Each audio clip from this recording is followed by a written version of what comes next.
What's up, everyone? Welcome to GameFace episode 93 on Sifted Games.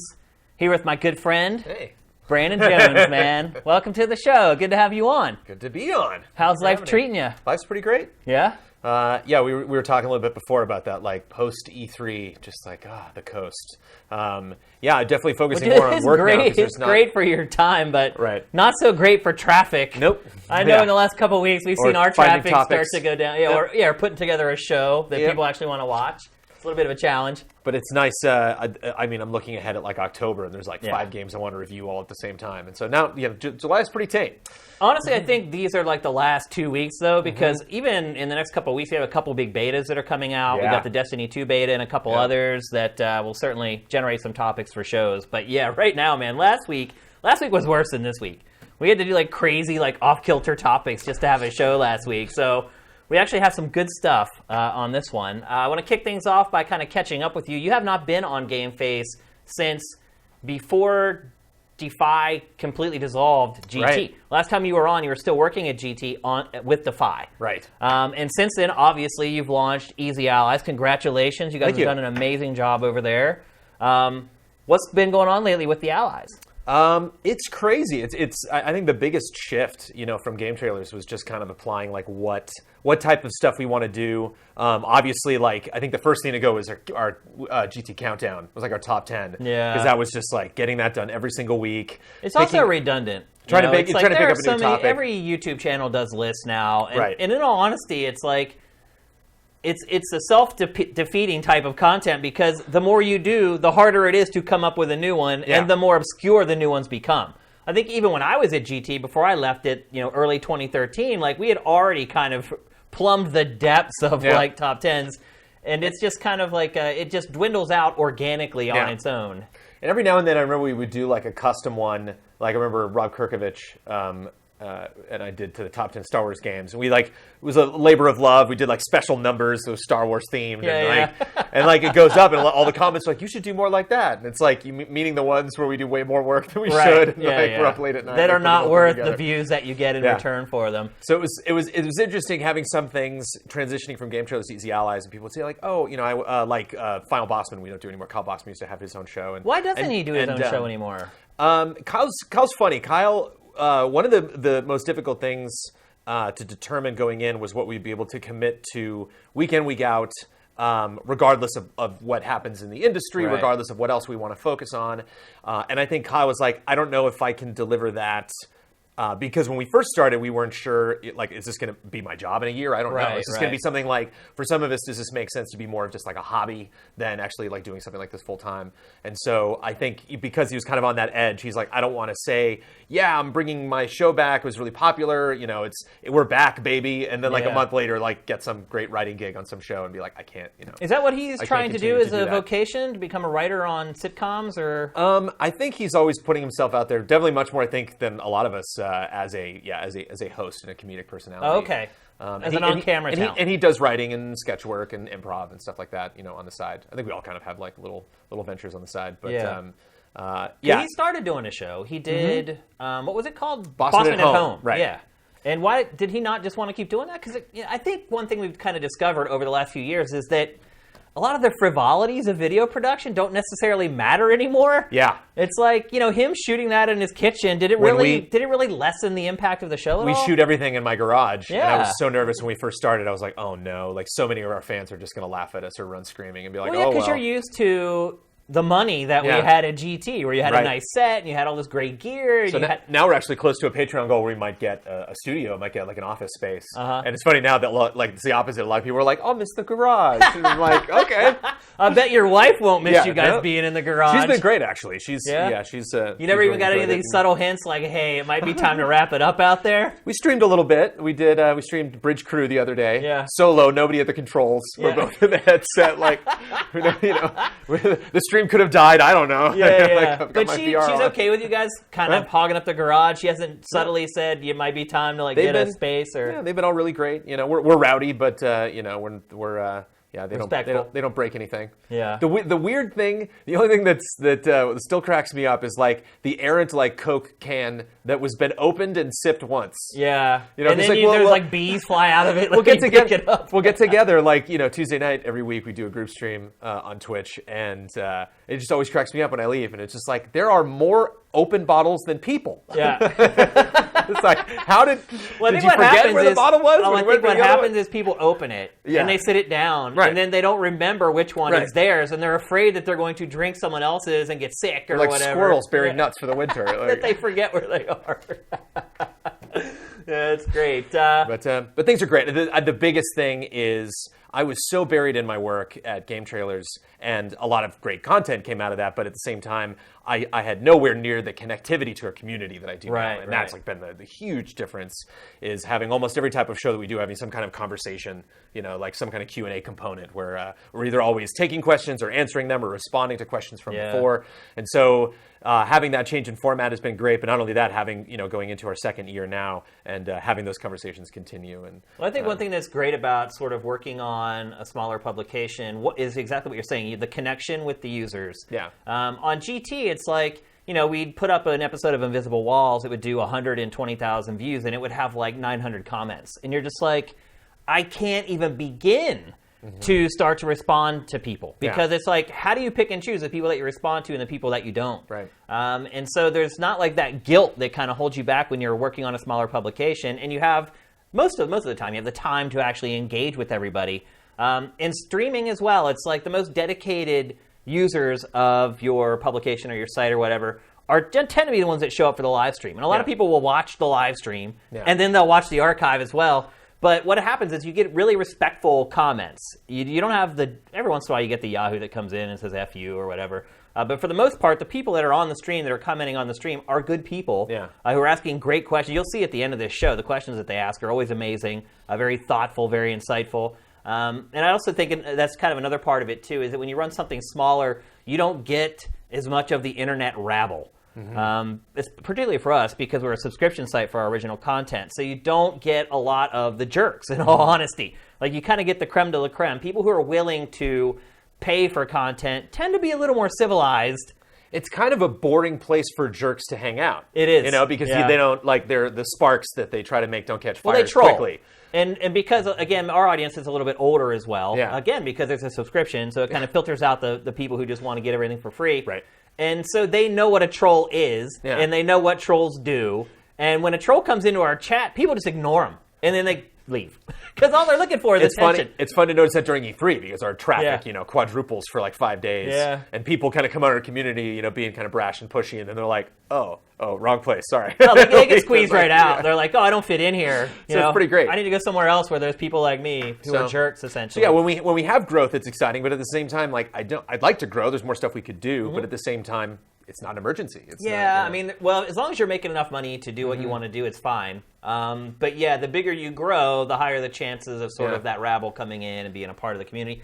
And in some ways, you can change people. Yeah. We've had people who come on to Sifted, and at first they're that way. They're internet. Yeah. And then after they stick around for a while, they realize that's not what this place is about. This is a place where people want to talk about games as adults and be respectful to each other.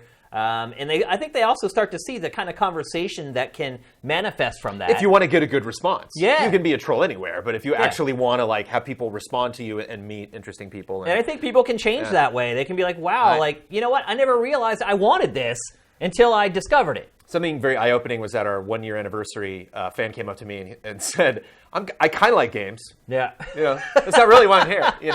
I've just met, so many great people in this community. Yeah. And it's, I think one of the things that makes me so happy is seeing the community just coast. Seeing they're like, we're fine, we're good. We'll create our own events and we'll get together.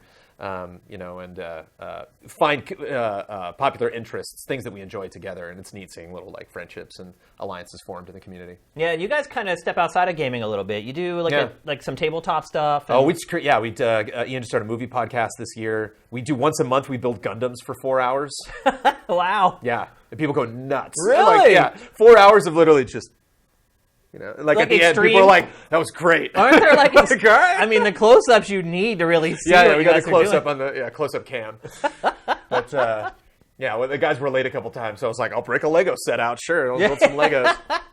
I mean, that's the thing about our audience is that it does kind of span all of pop culture. It's not just about gaming. It's about anime and manga and toys and film and television. And we're starting to see a lot more crossover in television and film with games, even more than we ever saw before. The Castlevania show just launched today on Netflix, which I'm like itching to like get out of here and go home and watch. Apparently, you can binge it in like a night, so I'm pretty excited about that. They just announced there's an Assassin's Creed animated show coming to Netflix.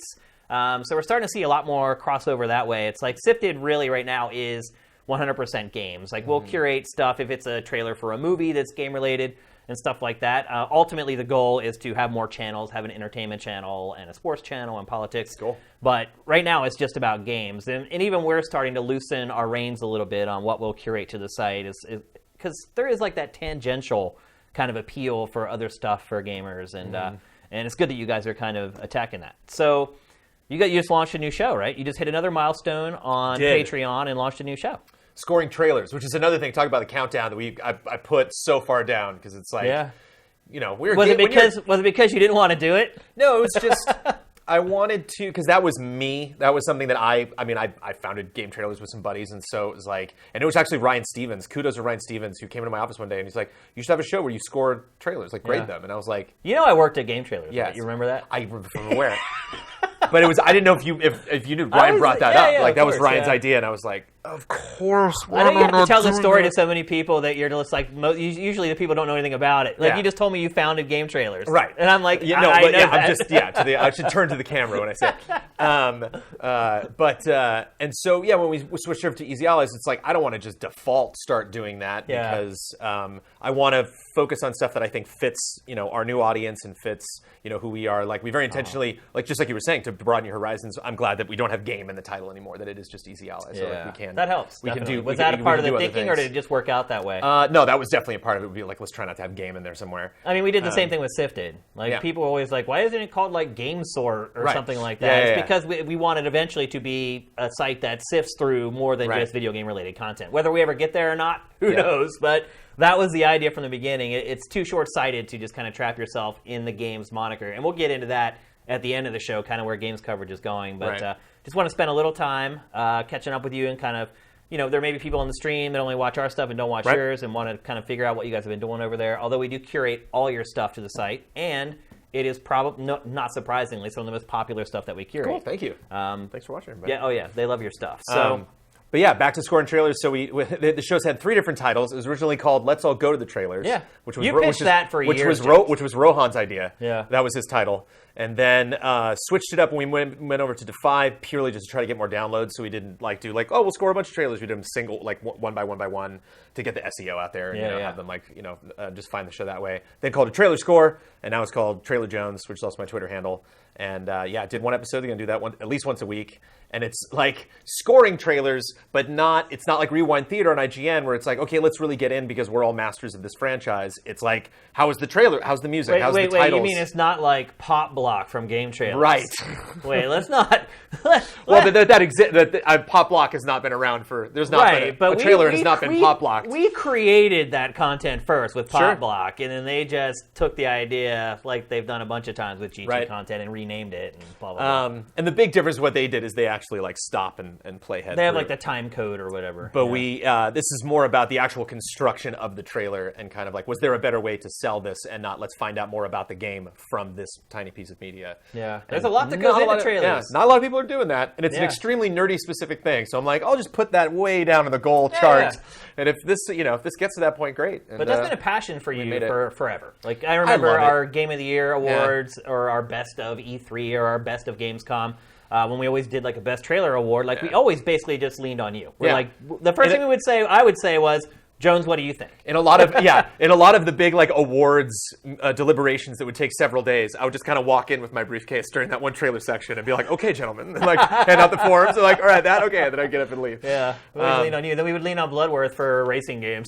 But it's the elevator pitch. It's just it's everybody puts everything into it, and so it's really interesting to look at that moment and be like, okay, I wasn't excited about this. Why? Or wow, this was just one dumb shot, and now I'm just freaking out about this game. Why? What did they do to me? Well, we have a trailer of the week every week on GameFace. And your first episode, actually, was our trailer of the week from last week. Nice. Yeah, it was, what was it again? It was the... Oh, boy. You get talking about one thing, you get your brain... Oh, StarCraft Remastered. Oh, that's right. Yeah, the guy on the beach. Yeah. It's a crazy trailer. Yeah, it's weird. But last week, I mean, you picked a really bad week to kick off your show because last week was one of the worst weeks for trailers. Like, since we launched Sifted, I'm not kidding. Like, I looked at trailers for like 45 minutes, and I'm like, I guess this is the best one. Right. Well, that was the other thing too, is that when we scored trailers, we're at game trailers because we had this like flood of media coming in every day, and so it was like, okay, I'll just pick a couple and then we'll score those. Whereas like we're not hunting for that stuff now, and so it's like, okay, we've gotten the community more involved. It's like I actually need you to suggest this stuff. Just go to Sifted and seriously just sift by trailers and by a week, because you do it every week. Yeah, and we don't miss any trailers. But even just watching it. Yeah, I mean, you can get a pretty good idea what the good ones are just by looking at how many one-ups they get on Sifted and how many comments there are. But yeah, just sort by trailers and then by week, and it'll show you every trailer that came out that week, and at least it narrows it down and cuts down your time. Yeah. I can't think of anywhere else where you can do that, so it should help you a good bit. So once again, congratulations on everything going on over there, man. Really, really happy for you guys. Really proud to see all you guys doing this stuff. Some of the guys were like interns when I was at GT. Or like had just started interning when I left GT. It's been amazing watching all those guys spread their wings. Ian, who was just an editor when I was there, watching him branch out and do a bunch of different stuff. It's been great. So congratulations and keep it up. Let's get into the show proper, people. So yesterday, Nintendo did a massive Nintendo Direct for Splatoon 2. Right. It was like 45 minutes long or something like that. Nintendo had kind of kept the game under wraps up until this point, kind of dripping out new information about it here and there. Yesterday, we got the whole shebang. I don't know if you guys have got it yet, but I think I just got the code for Splatoon review code, literally while I was sitting here, setting up. So all the journalists are about to dig into this game. So they put out the Direct and then sent out the review code the next day. Did you get a chance to watch the Direct? I have not seen the Direct, no. Okay. Well, they basically spilled the beans on everything. They showed the hub world, which they kind of teased in a trailer before a little bit. But they basically walked through everything it does. It's like huge. It's much more alive. There's a lot more sort of stops and shops that you can stop into. It seems to be a lot more robust to me, at least. They went over all the weapons. I mean, you're seeing the hub here right now. They went over all the new weapons in the game. There's these new abilities called gear abilities in the game. There's a rank battle. There's league battles. So they're really kind of boosting their esports profile with the Switch version of the game. And then they showed Splatnet.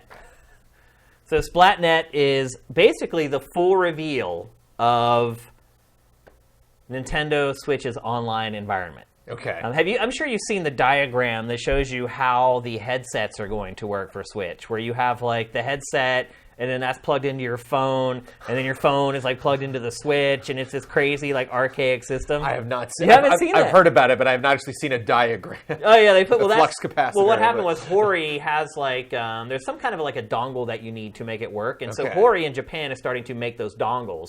And when Hori put out the first PR for those dongles, they released like this diagram showing you like how it worked. It's completely archaic. But Jones, do you think that matters? Not for Nintendo right now. Yeah. No, yeah, they'll still. It really doesn't. Well, I guess I don't know. I was not that into the first Splatoon. I was not either. I played it for not because it didn't look and a half, and... not because it didn't look great, but it just I was just not playing that console a lot, and I'm just not. Yeah, I'm just not that into games that are multiplayer just for the sake of being multiplayer. Where you're just kind of going into a match, playing, and then that's fun. It's like I look for a little more progression, leveling up, and stuff like that. And I mean, that's still kind of how this one is. Sure. But I think the campaign's a little more robust than the one that was in the first game, but it still looks just like a series of stages kind of stitched together for the purpose of having a single-player campaign. So I just don't know if voice was like something that people were really frustrated by. Like I know it was a talking point in the first Splatoon, but at the end of the day, I don't know if it's something where people looked back on their playtime with that and they're like, yeah, I really wish. Well, it is a team-based game. Yeah. And if you're trying to organize team tactics and you want to be good, I mean, especially now with this push into esports, I mean, I found it kind of ironic that in some of the first trailers for Switch, they pushed esports so much and showed kids with headphones on, and then it's revealed what you're actually going to have to do to use voice chat, and it's this strange, I don't get it. On the Switch, I could just plug a set of headphones that had a mic on it into the gamepad, and I could talk to people online. Why do you think that they've gone back and made it even more? There's a huge barrier there now. You have to you have to open this app on your mobile phone, and it somehow syncs to. It just seems not only is it harder for the players, it just seems way harder for Nintendo to implement.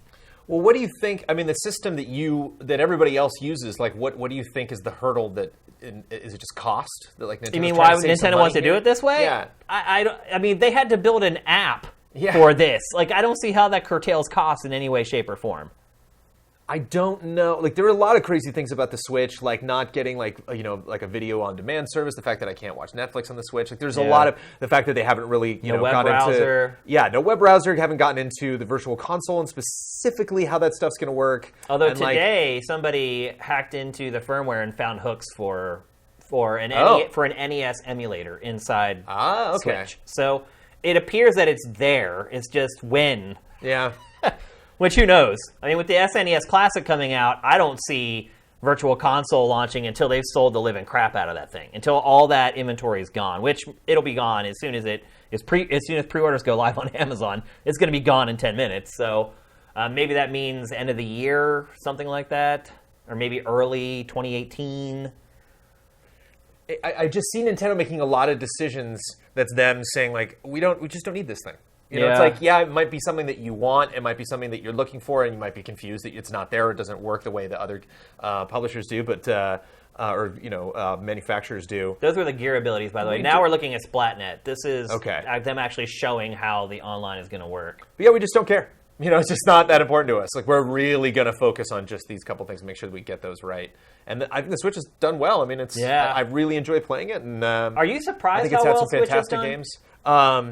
Yeah, I was surprised. Seeing just Zelda at E3 was alarming to me. Yeah. That was very bizarre. Yeah. Having a company that big just bring one game and being that game better be amazing. And it's well, damn it, of course it is. It's incredible. I'm completely shocked. And they did it again this year with Mario Galaxy. I remember walking to E3 and I don't know what it is, but it's kind of disappointing. Where I'm damn it, the game of the show is going to be Mario. It is because everyone's going to get to play it. But there is a ton of the game there, but you're experiencing more of that game than any other game at the show, by a mile. But it makes me wonder if a company like a Bethesda or Ubisoft or something is kind of realizing maybe we put way more attention into Assassin's Creed and kind of back off on everything else. Yeah. I wonder if it will cause other publishers to kind of rejigger their strategy for. Yeah. I don't see that ever happening at Gamescom or something like that, but it might be a viable strategy for E3 going forward. I think the one thing with Nintendo is it's different because it needs its first-party software to sell hardware. Mm-hmm. And so I feel that's a kind of a differentiation between the third-party publishers because they don't care about hardware. They do because they need the platform there to sell their games, but all these platforms now have matured. The install base is plenty for them to do well with any game at this point that they release it. So they don't have that incentive to convince people to buy the hardware. Mm-hmm. And Nintendo finally has figured out that really it's just a handful of different IPs that sell its hardware. It's Zelda, it's Mario, it's Smash Brothers, it's Mario Kart. And so I wouldn't be surprised if you see kind of that single game E3 come from whenever they finally get Mario Kart, the Switch version, the specific Switch version ready to show. I wouldn't be surprised. Or if it's Smash Brothers when they finally have that ready to show. Right. If it's just Smash Brothers at E3, it's working. Before Switch launch, my prediction was 5 million sold worldwide by the end of the year. Okay. And as of right now, my prediction looks terrible. Literally, it looks like it's just going to destroy that prediction. I am completely shocked by how well Switch has done. Because to me, it's really just a Wii U that you can actually take outside of your house. But then it's... Well, it's a tablet with controllers on the side. Yeah. You can build a Switch. You can't play Zelda on it, but Well, there are mobile platforms out there that are the Switch already. Right. that are a tablet with the controller snapped onto the side of it. So I think they were very smart. I mean, it's frustrating for them to push Zelda. I know this was Splatoon time, but I think it was very smart for them to realize, when this thing launches, we can't just have games on it that just kind of show off the technology, and we can't. Oh yeah, the motion, that's really neat, or the rumble, force feedback feels like there's something in there. That's a night, and we can't sell this console on a game that's gonna be fun for a night or at a party, and that's it. We got to have 1 or 2 games on here that you cannot live without. Yeah. And so I think Zelda was just a huge part in that, and having that tied to that system and having people be like, I gotta play this. Like me having completely skipped Skyward Sword, not finished Twilight Princess, and have devoured that game. Well, you kind of have to. That game got me There's no dipping real your good. toe into Breath of the Wild. Yeah. It's I think you could probably play it for an hour and figure out whether or not it's for you. And if you decide it's for you, you just become completely consumed by the game. So I think if there were more games on the Switch that required voice chat, if it was something that was in demand for multiple titles, then maybe they would think of something that is kind of a catch-all that either comes with the system or is easy to pick up. Yeah. But if they have 1 or 2 really competitive Mario Kart, shooters, Splatoon, but ARMS. even Mario Kart doesn't really have, like you were saying, the co-opness. Right. They're like, I need to communicate you, it's not more just to for tell you trash suck, talking. but to actually coordinate and do something. I wonder if Rabbids is going to require something like that, if they have a co-op mode in there, because that's very tactical and very it is, every step you make in that game is you need I to mean, think about that's what a you're good doing. point. Nintendo typically doesn't make a lot of competitive multiplayer games. A lot of the times they're cooperative, or if they are competitive, it's every man for himself and not sort of a team-based thing. And I don't expect that we'll see a lot more after Splatoon 2 is released. Right. I think Splatoon 2 is going to do really well. Sure. And I think it's going to last probably with DLC. I mean, I thought Nintendo did a great job with DLC on the first Splatoon. Well, I think it's going to last probably till the end of the Switch's lifespan just on the DLC alone. So there's a couple new characters that they announced yesterday too that they showed off for the first time, and that. I mean, that I've heard that more than anything. I go to my social feed and I don't see Splatnet or gear abilities. I see oh, I love her.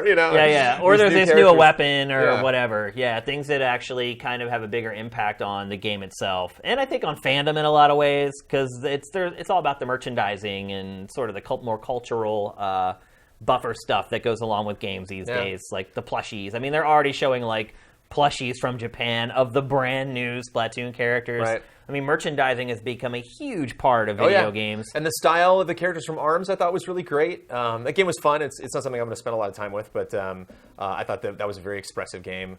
And I just think design-wise they're doing really good at showing that there are different experiences to be had on this console, that it's not... I remember when with Wii U got into go play Arkham City for the 4th time. It's just the reasons you're selling me to check this the system out. And you don't have to worry about that now. The Switch has no third-party support, so but they're other than indie stuff. It just means it's like we said, they don't have many games to talk about because they're really, really focused on the games that they do have, and I think it's working for them. And I think the danger though, and kind of looking on down the road, is when you rely on a game like Breath of the Wild to launch your console, which it did, and it did great, but what happens when everyone's done with that? Well, what happens after the story DLC comes out later in the year? We're going to get into the first batch of DLC here shortly. But what happens when Zelda has run its course and then everyone finishes Mario at the end of January? I think that's going to be the Switch. I think Switch is going to be that system. And I don't think that's a horrible play for Nintendo, is let's just not fill this up with a bunch of B- experiences, so you eventually just completely forget about it. Yeah. But let's have something where you return to your PC, PS4, Xbox to play your main things. Throughout when a new month pops up, there's gonna be 2 or 3 really exciting games for them, and then you'll check in. Okay, what's my one game on Switch this month? Because that seems since launch there was really just one game a month, one big game. Yeah. Like the month that it was Street Fighter, I was like, okay. This is not going to be my Switch month, or maybe I'll play a little bit more Zelda. Yeah. But does that convince people to buy the hardware? I mean, yeah. Well, that's the thing. That's how once Mario comes out, people will look for Smash Brothers and Metroid Prime 4, which I'm completely geeked out over. But it appears that Switch is falling into kind of the same trap that they had with the Wii U, and to an extent the Wii. I mean, the Wii was obviously a phenomenon. Mm-hmm. But what happened with the Wii is a lot of people bought it, they got Wii Sports for free, and then never bought a game after that. They just played Wii Sports over and over and over again. When you're talking about games like Zelda or Mario, those really aren't the type of games that you just keep playing over and over and over. Yeah. And I just wonder what happens after everyone finishes Super Mario Odyssey, and then they're, okay, well, Metroid Prime's probably coming in early 2019, is my guess anyway. And the Smash Brothers, I think, will probably be out Q4 2018. And I'm not a big Smash guy. I don't know if you are. I mean, in GT, I love Smash. I'm horrible at it, Yeah. which is why I'm not a big Smash guy either. But to me, what I look for is stuff like, this is probably not a game that you've heard about, but like I go to PAX this last year, and I see a game called Mr. Shifty. No, I played Mr. Shifty. Where you're on like Switch, you're Nightcrawler, basically, just like flying around. And I was like, oh, this is great. And I'm like, this is a really fun indie game. I hope I know when this comes out, because I might miss it. And this is definitely something I want to play through and stream. And then I hear it's on Switch, and it's like, that's it. That's the system I'm going to play this on. It's perfect. Why is that? Because when I played Mr. Shifty on Switch, it slowed down all the time and ran like crap. Performance-wise, it's a totally different thing. But I think, which is actually kind of a bummer, because it's a very simple-looking game. I mean, that's the developer's fault there. I mean, the Switch is perfectly capable of running that game at a decent frame rate. But like, you look at something like the new Metro, and it's like, probably not going to be playing it on Switch. But it's like, a fun Has Been Heroes was a game that actually kind of bummed me out, that I didn't end up liking the pace of that. But because it was a game I saw, and I was like, this is coming to Switch. It's perfect to have this small indie game that, like the Final Station. I don't know if you played that on Steam, but I would love if that was on Switch. But are you saying that the Switch is turning into the Vita there? I mean, because that's what... Yeah, I kind of look as the Switch as like extremes. Like, give me those huge, big Metroid Prime 4, things from Nintendo that'll take a month and a half for me to like finally finish. That maybe I'll do 3 or 4 times a year. Yeah. And then I will make my own decisions on what these little tiny indie games that I want to check out specifically on this portable console. And then, I'll play the rest of my stuff on other systems. So I think it's going to be those big releases, that Metroid, that Smash Brothers, that Animal Crossing or whatever, to bring in these people, and then they think, okay, well, now I got this system, what do I play? Hopefully there is... hopefully they make a good indie push to be like, this might not be something that you are going to play on your couch, because when you sit down you want to play Persona 5 or Assassin's Creed, but like, if you're going to be leaving, like, instead of like, oh, well, let me find those specific mobile games, it's like, no, now you can pick up actually those weird PC games that you heard about that you're not getting some weird 3DS version. Right. This is the game, I just wonder if that will move hardware, because a lot of those indie games, you can play it on every platform. I mean, other than a few that do end up being exclusive, like, most of them are on every freaking platform, including like iOS and Android. And so once you kind of get through Mario there, I don't know that, like, okay, I prefer to play indie games on Switch over these other things, because they do work well as portable games. But when you're talking about spending $300 some on a platform, it's like, I think that's a tough sell. I wouldn't sell it that way, or tell someone to get the console that way. I'd have to be like, you got to see Zelda running on that thing as opposed to the Wii U. Yeah. You got it. It'll be interesting, I think, to see what happens. I think this whole year of Switch is going to be great. I think it's going to continue to sell. It's going to keep selling out as they get new stock. And then Mario comes out, and then I'll be interested to watch Q1 into Q2 of next year to kind of see if things cool out a little bit. Because what do we got? We got Xenoblade Chronicles 2 that'll come out kind of in that window. They say this year. I'll be surprised if it comes out this year. Yeah. They said that again at E3, which I was surprised at. You've got that, and then you're like, and then what? Yeah. And then you're waiting for Smash and Metroid, and so it'll be interesting to watch. I am pleasantly surprised by how well it's done. I'm always happy to see Nintendo do well. I feel like it needs to be in the industry, because it's the only one that's pushing innovation anymore. It's hard for me to be super critical of the Switch, because it felt so good to like, have, even to get the system and have it not like look weird, this actually looks like a modern professional, for sure, piece of media, and not just kind of like a fun cartoon. I mean, the Wii U kind of looked like, and I would argue the first 3DS, they looked like prototypes that they put into production. Sure.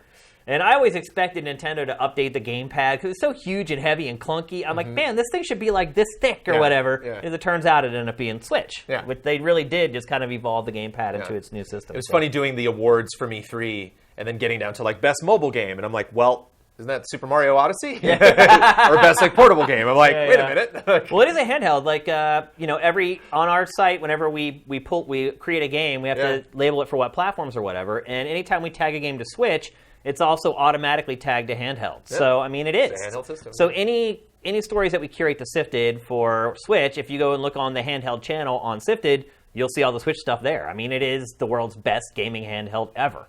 And I think that is kind of the key. So when I say that things may cool off after Mario and in the earlier part of next year, Nintendo can kind of skirt around that by stop stopping his support of the 3DS. If it can start getting all those studios that are working on 3DS software to start making these games for the Switch, I don't think people are going to complain about playing 2D games on Switch. It's like, not at all, I mean, people are clamoring for the Virtual Console right now. Yeah. So I think once that transition happens, once Nintendo finally says bon voyage to the 3DS and just starts pouring all their resources into Switch, then maybe that can kind of get them over the hump of, well, we don't have a bunch of big Switch stuff coming right now, but man, like all our handheld studios are really starting to crank on this stuff, and those studios are great. I mean, they make amazing games. So I think that is one angle or one way that Nintendo can kind of head it off at the pass, the inevitable fall off once those two big games come out for it. It'd be interesting to see teams that do like Professor Layton and stuff that have been working for 3DS for so long. Yeah, because you got the third parties too, Capcom's and all those other But if they decide to just like, make more Layton games for Switch, or if they view this as a good opportunity to like, let's make a new franchise. You know, if we start seeing some really crazy things, it could happen. Come out of them. Yep. I mean, you know, the one thing that Switch does have is really versatile hardware, and the way the controllers work, and how you can snap one off, and one person can hold one. I mean, there's all kinds of ideas yet that are waiting to be discovered. So once more people work on it, things always tend to get better and more interesting, and I think that could happen with the Switch as well. I hope it keeps selling to motivate them to do it ultimately. Me too. All right, let's move on. So, Jones, I don't know if you remember or not, but back when we used to work at Game Trailers. No, I think you've got that at this point. But back when I worked at Game Trailers, there was we created graphics comparison videos. Yes. We created that style of content, which now everybody does. Yep. But I don't know if you remember when we first started them. I think we had published maybe like 10 or 15 of them. Where we swap the logos? Yeah. We had... You never forget that. Oh, man, I don't. So... What happened was, so we had like 14 editors back then, like that worked all day. Like, dude, we were a machine. Yeah. But inevitably, like we had some guys who were kind of green because they didn't have a big budget to pay those guys. And so, like, inevitably, we have like 3 or 4 of our 14 were guys who were not that good, who were just learning how to edit or whatever. And the comparison videos were so easy that was the thing that we kind of handed to those guys to do. And so we did a comparison video. I think it was a driving game. And we put it up, and the editor had basically labeled one of them incorrectly. So he had labeled one as Xbox 360, the other as PlayStation 3, and then people saw that the controls on the one that was labeled as PlayStation 3 was actually the Xbox 360 version. And they went bananas and accused us of like doing it on purpose. It's not just this video, now it's every video now, you've ever made. Now we got to go back with a fine-tooth comb and, you know. Yeah. And so they railed on us. And then it got so bad that Kotaku ran a story about it. And called me, and I had to sit and do an interview with Kotaku. I mean, it's still on the internet, by the way. If you want to find it, it's out there. I had to actually comment on it, and I refused. Like, when they contacted me about it, I'm like, I'm not talking about this. This is so dumb and so petty. I'm not talking about it. And then John Slusser, our boss, calls me into his office, and he's like, you need to talk about this. And I was like, are you kidding me? Yep. He's like, you have to. It's turned into like an internet uproar. Just give him a quote, put it to rest, and move on. Right. And so I ended up having to talk to Kotaku about it, and the story I thought was a little slander, but whatever. So this whole thing has come kind of back around full circle this week. So Sony published a video for Anthem, a game I am completely over the moon excited about. Yeah, looks gorgeous. BioWare's new game, BioWare Edmonton's new game, most importantly. They post like basically the trailer, the gameplay trailer for Anthem on its YouTube channel. And it turns out that the footage that was being used in that trailer was from the Xbox One X. Correct. Is this a big deal or no big deal, Brandon? It's a big deal. You got to specify why it's a big deal. Yeah. It's a big deal because it shows kind of this. I mean, we're in an interesting era where like there's people have a lot of exposure to developers and publishers. Like they can reach out to them on Twitter. There's like we were talking about betas and stuff like that is a great opportunity to get in and like really see behind the scenes what happens in these companies. But on the actual like trailer production level, which is one of the reasons why I'm just so fascinated by that. Like that's still so behind closed doors. And so a lot of times like a piece of media will come out and that'll just kind of exist to represent that game forever, and we're just kind of stuck with watching this thing over and over and over again. And so it cracks me up when people are like, I thought that trailer was I didn't trust that trailer. And it's like, you should never trust any trailer. like trailers, when people are like, that trailer lied to me, it's like they're all lying to you. Like every single trailer ever made is not a game, it's the idea of the game. And so it's this funny. Game looks amazing, by the way. Yeah, so it's funny that even if they had not put the overlay on, or even if they had like cropped that part out or something, like you could tell it was fake because it's literally shot for shot the same demo that they showed during the Xbox press conference. Yeah, no variations whatsoever. Yeah, and any of the weapons used or where the camera's going, like down to like a pixel. Right, yeah. So that alone could tell you, like, okay, there's no way that this demo was played on two separate consoles by by the same person on two separate occasions. So already there's some mistrust there. And so I think the fact that it happened is not terribly interesting. I think the fact that they overlaid it is not like super scandalous and is like, yeah, but they're really hiding how broken this is going to be on the PlayStation 4 Pro, which is going to be gorgeous on both consoles. What's fascinating is what Sony does now. Right. Like how they deal with this, how upfront they are about like, hey, stuff happens. Hey, it happened days ago, and Sony hasn't said squat about it. So. Right. So that because that to me is that fear? Is that ignorance? Is that we're just thinking, hey, the more we say, the more we're going to blow it up too. We're going to throw fuel on the fire. Yeah. I mean, do you think it's a case where Sony's just like, so what? We're untouchable. We're the leader. Right. Who cares? Because it's like, if you really want to get into it, it's like, oh, they want you to think the PlayStation 4 Pro is as powerful as the Xbox One X. I think more likely... we all know that that's not the case. I think more likely they said, BioWare, hey, can we get a playthrough of this in the PlayStation 4? No. All right, well, there's only one piece of media that you have for it. Can we put that on our channel? Sure. Okay, has the Xbox controls down there. Can you get rid of those? No. Yeah. They're like, ugh. They're just like in that position. They're like, it's such a hot piece of media. We got to put it on there. Like, would you be fine, BioWare, with us like putting just literally those controls over it? Here's another caveat. That footage. What chances do you think there are that footage was actually running on Xbox One X hardware? That's what we joked about at Easy Allies. It's on a PC. Come on, like let's totally running on a PC. Here. This is on a PC. Given the HUD for, and the PC version probably will have the Xbox controls. It probably will, because most of them do.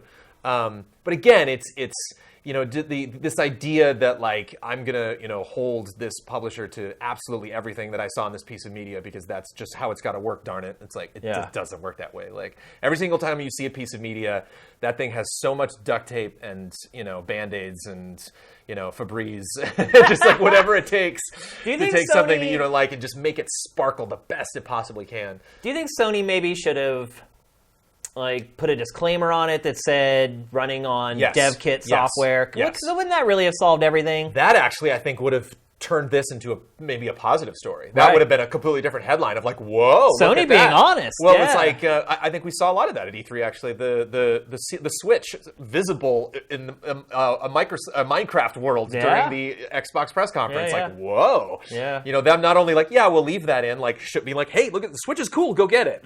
What's happening? There's no competition for Microsoft in the handheld space, so that makes sense. And look, Microsoft will make a ton of money off Minecraft on Switch. I mean, look, Microsoft released handheld games for, like, was it the GBA, I think? They released a Banjo game and, like, a Mr. Pants game, like, all this rare stuff that they ended up putting on Nintendo handheld. So Microsoft and Nintendo have kind of played nice for a while now.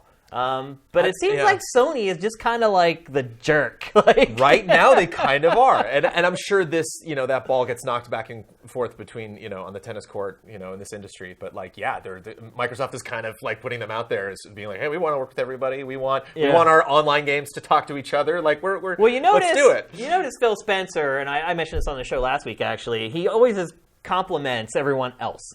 And you see that a little bit from Shu. Like he'll say some things about usually Nintendo stuff, but Phil Spencer is always complimenting like other games. You don't see that from Sony as much. Yeah.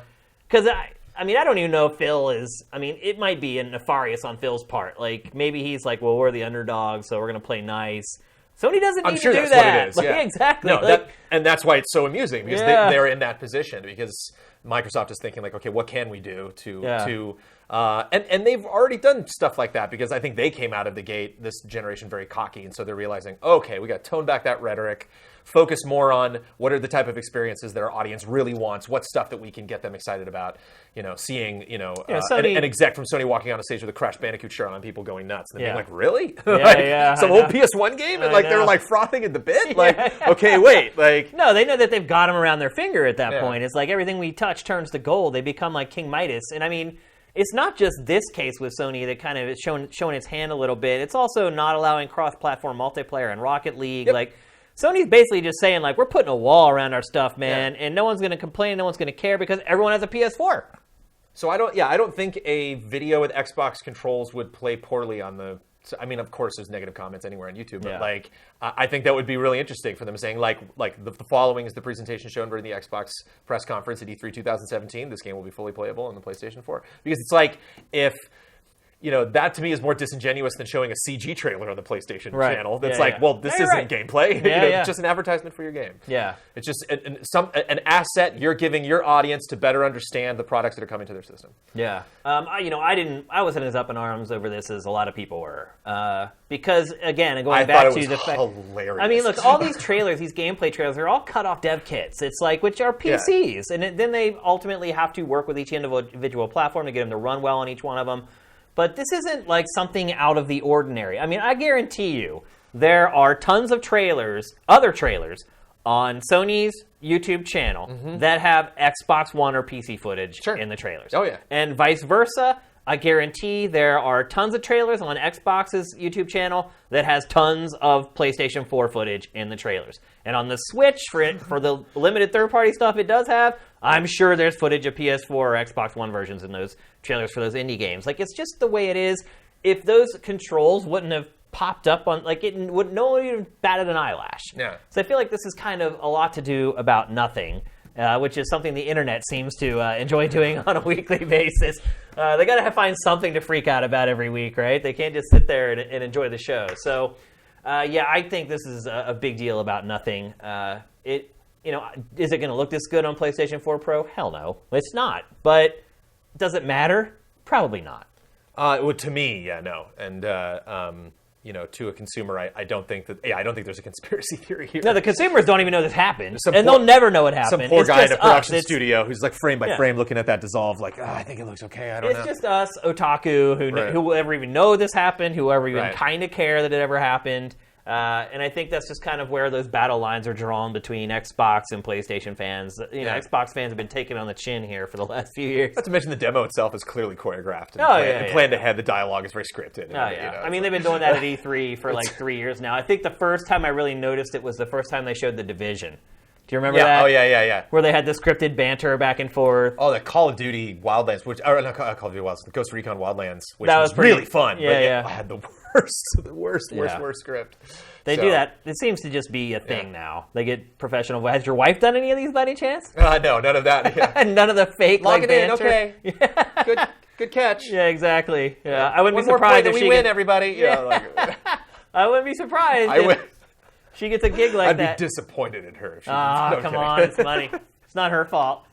All right, let's move on. We're going to talk next about Super Mario Odyssey. This is kind of a Nintendo-heavy show because no one's doing anything other than Nintendo right now. Right. So we're going to talk about Super Mario Odyssey. It came out, and I don't know how this was not discovered at E3, and I'm ashamed of myself for not noticing it, but you cannot die in Super Mario Odyssey.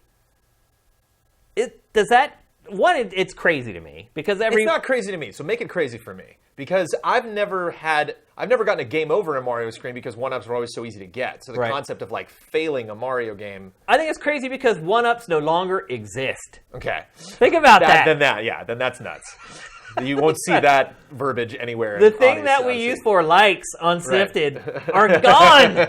They don't exist anymore. Isn't that's crazy? There's a website called 1-up. I'm not saying there's really anything I'm not saying there's anything like wrong with it. Yeah. Like within the context, like you said, of playing the game, you're right. Like by the time I play a 3D Mario game for 45 minutes, I have like 15 1-ups or whatever. Yeah. But it's just bizarre that there's this huge element that has existed in this series for so long that is no longer going to be a part of it. Zelda jumped this year, or Link jumped this year. It's all happening. Big changes. Yeah, and I think a lot of that just ties into the fact that the 3D Mario games just haven't been all that difficult. Like Super Mario 64, because I had never really played 3D games before. Like Lives mattered in that when I first played it back in 96 or whatever.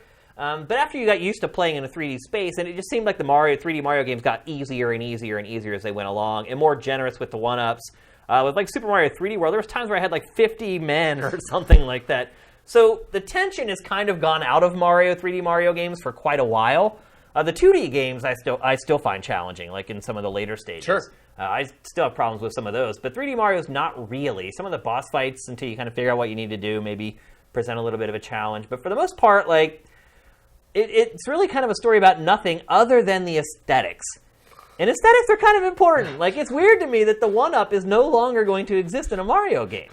It's a weird kind of affirmation, yeah, when you get one of those that you're like, oh, okay, that'll make the experience a little bit easier. It's not something I can use right now, but I guess I'm not, I mean, look. I'm not that afraid of death, but like... I get a dopamine rush when I get a 1-up, even if it's like the 35th one that I got. Like, when I see that mushroom pop out of there and I scramble over and I pick it up, I get this weird, like, rush of, like, endorphins. I'm like, oh, I got the 1-up. It's just a little pillow fort you can fall into. You're just okay. Things aren't going to be so bad because I at least get one more shot. But to me, whenever I've stopped playing a Mario game, Sunshine was a classic one. I straight up just quit Sunshine. Oh, really? I was like, nope.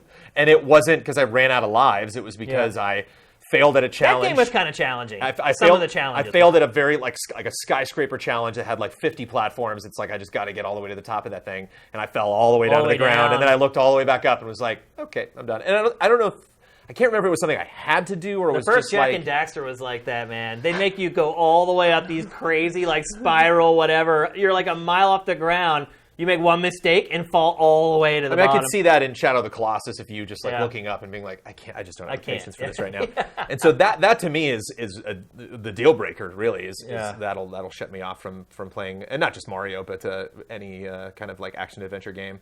Yeah, I think Sunshine maybe was the most challenging 3D platform, or at least if you wanted to 100% it, because there was those, were they purple coins or red coin challenges? I can't remember. Red, I think they were red for where a you while. Had to collect like purple started. 8 coins to get a star, and like a lot of them were timed. Like some of those were pretty tough. I mean, those actually have been kind of tough in all 3D Mario games now that I think about it. But yeah, it just seems like there's just this part of the game that's going to be missing. And I get why Nintendo did it. It's like, why have we had lives all this time? It really doesn't make like a lick of sense. But I think it's always tough when there are elements of games that have been a part of them all along, and they just suddenly are gone or they disappear. And it's, I mean, you're expressing regret for not noticing that at E3. Right. It was not a big story, but like it does kind of speak to what that will mean for the franchise now, that no one noticed. Well, I think another part of it, too, might be that when you play E3 demos, a lot of times they either make it so the character is invincible, or they make it that it's almost impossible to die. Because they know people are going to be playing a game for the first time ever, and that they're probably not going to be all that great at it. Yeah. So they'll tone down the difficulty a lot of times for E3 show floor demos, or they'll just make the main character invincible. And I think maybe while I was playing it, subconsciously, I thought to myself, oh, they probably just turned off dying because they don't want people to constantly be dying in this game and then say, oh, this game sucks when they leave or whatever. And especially now with all the influencers and, someone who back in the day at E3 you would see and you're like, oh, that's just some kid whose dad is like the manager at GameStop or whatever. Now that kid could have like 5 million subscribers on YouTube. Right. And as soon as he walks away from the game, he's going to go like live stream on his smartphone and say, oh my God, Super Mario Odyssey sucks. And 5 million people are like, no. Like, the game has changed like big time. So, I just think I assumed that they had nerfed the game for the E3 demo, so it never even entered into my mind that dying would no longer be a part of it.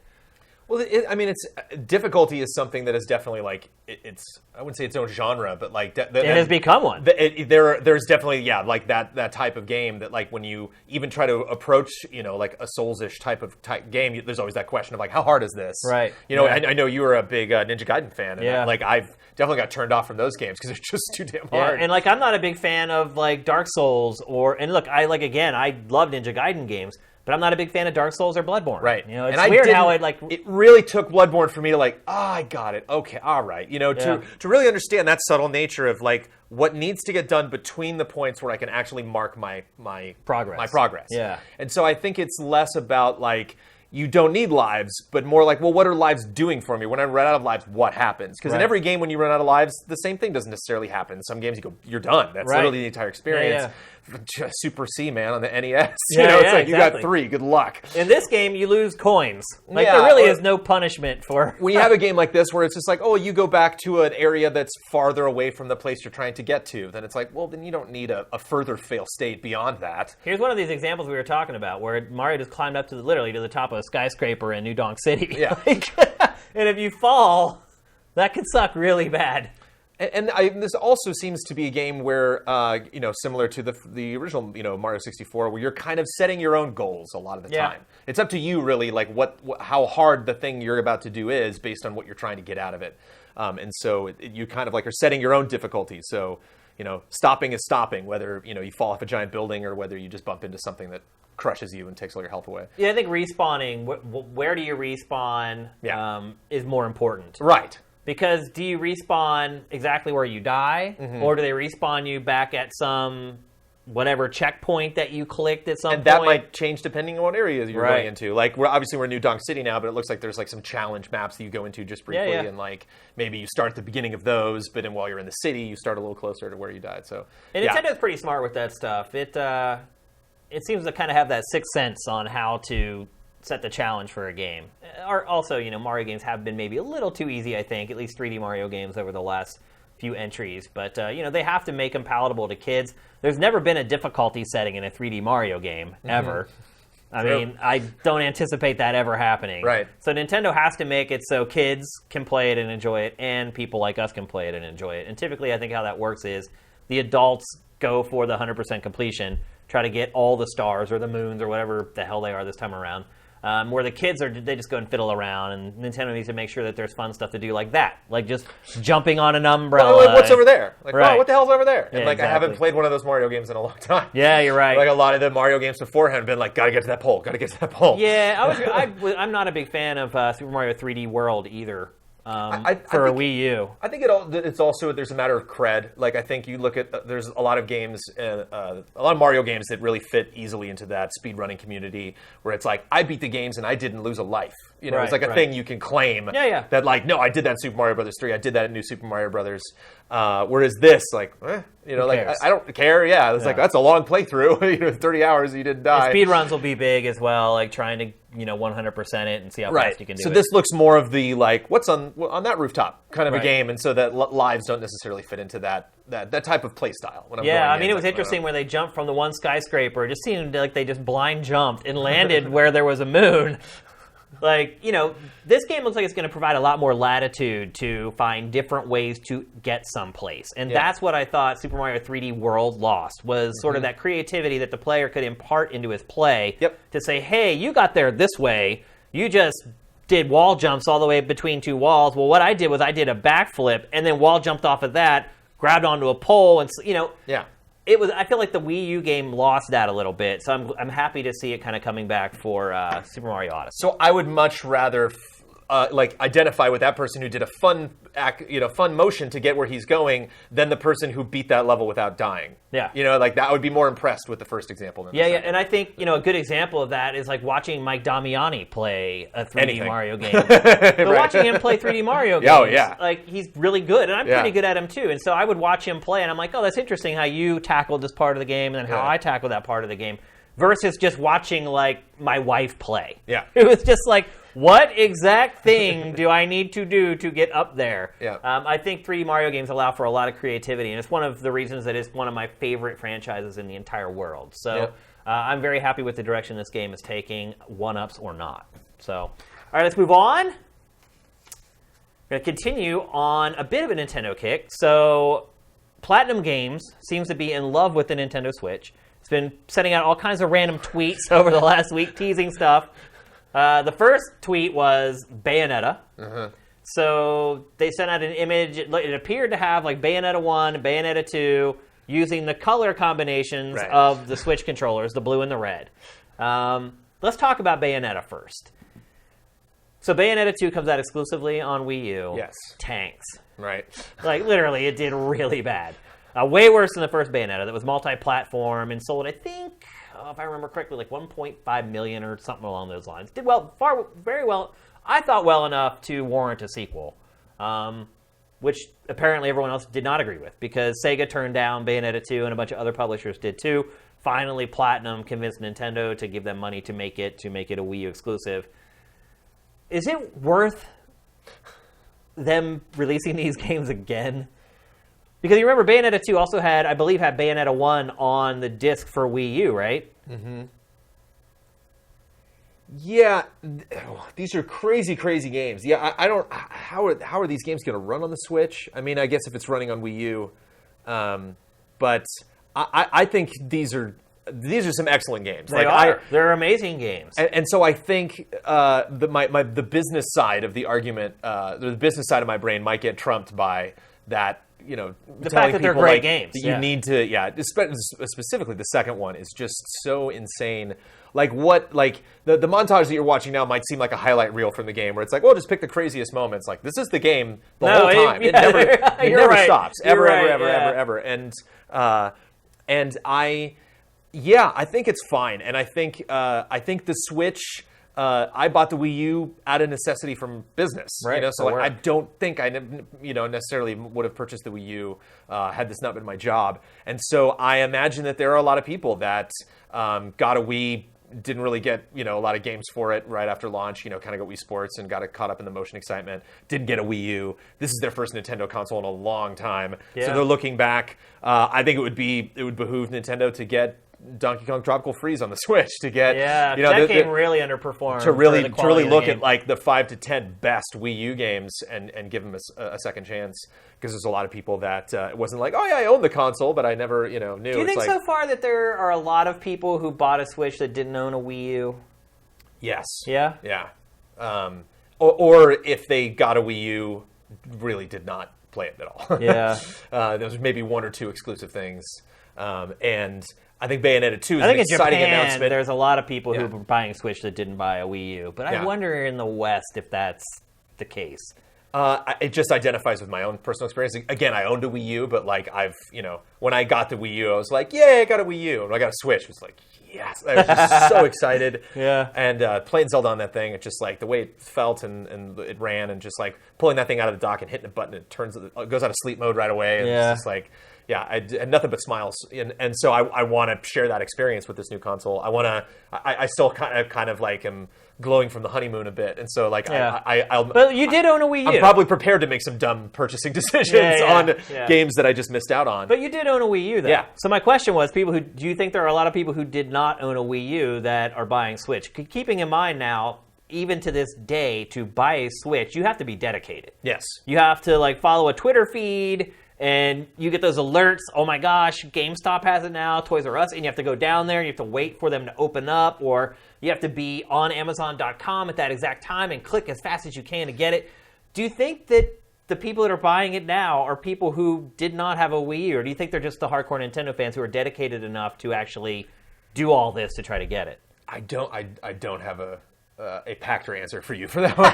I don't have the insight, because I don't know. Yeah. Like, on one hand, it seems insane, like the hoops that you got to jump through, but at the same time, like I think it still has that mystique of just being that really hard to get console, and I think that attracts people just by itself. Just like, well, everybody's freaking out about it and talking about it, and it's something that I want to check out and get my hands on. I wonder how much, when people don't own a Switch, if actually like seeing it and holding it helps. Like, I wonder if that's like, because for me that made a big deal when I finally held it and I was like, oh, cool, it's not cheap. It feels great. Yeah.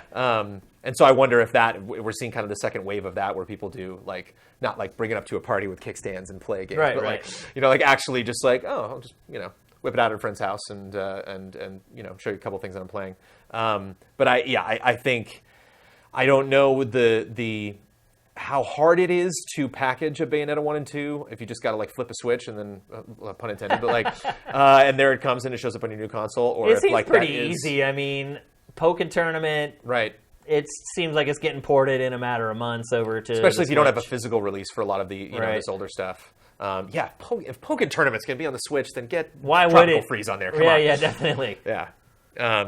But then you start looking at, so Bayonetta 2, it sold really badly. I think it sold like around 200,000 in its first like quarter or whatever.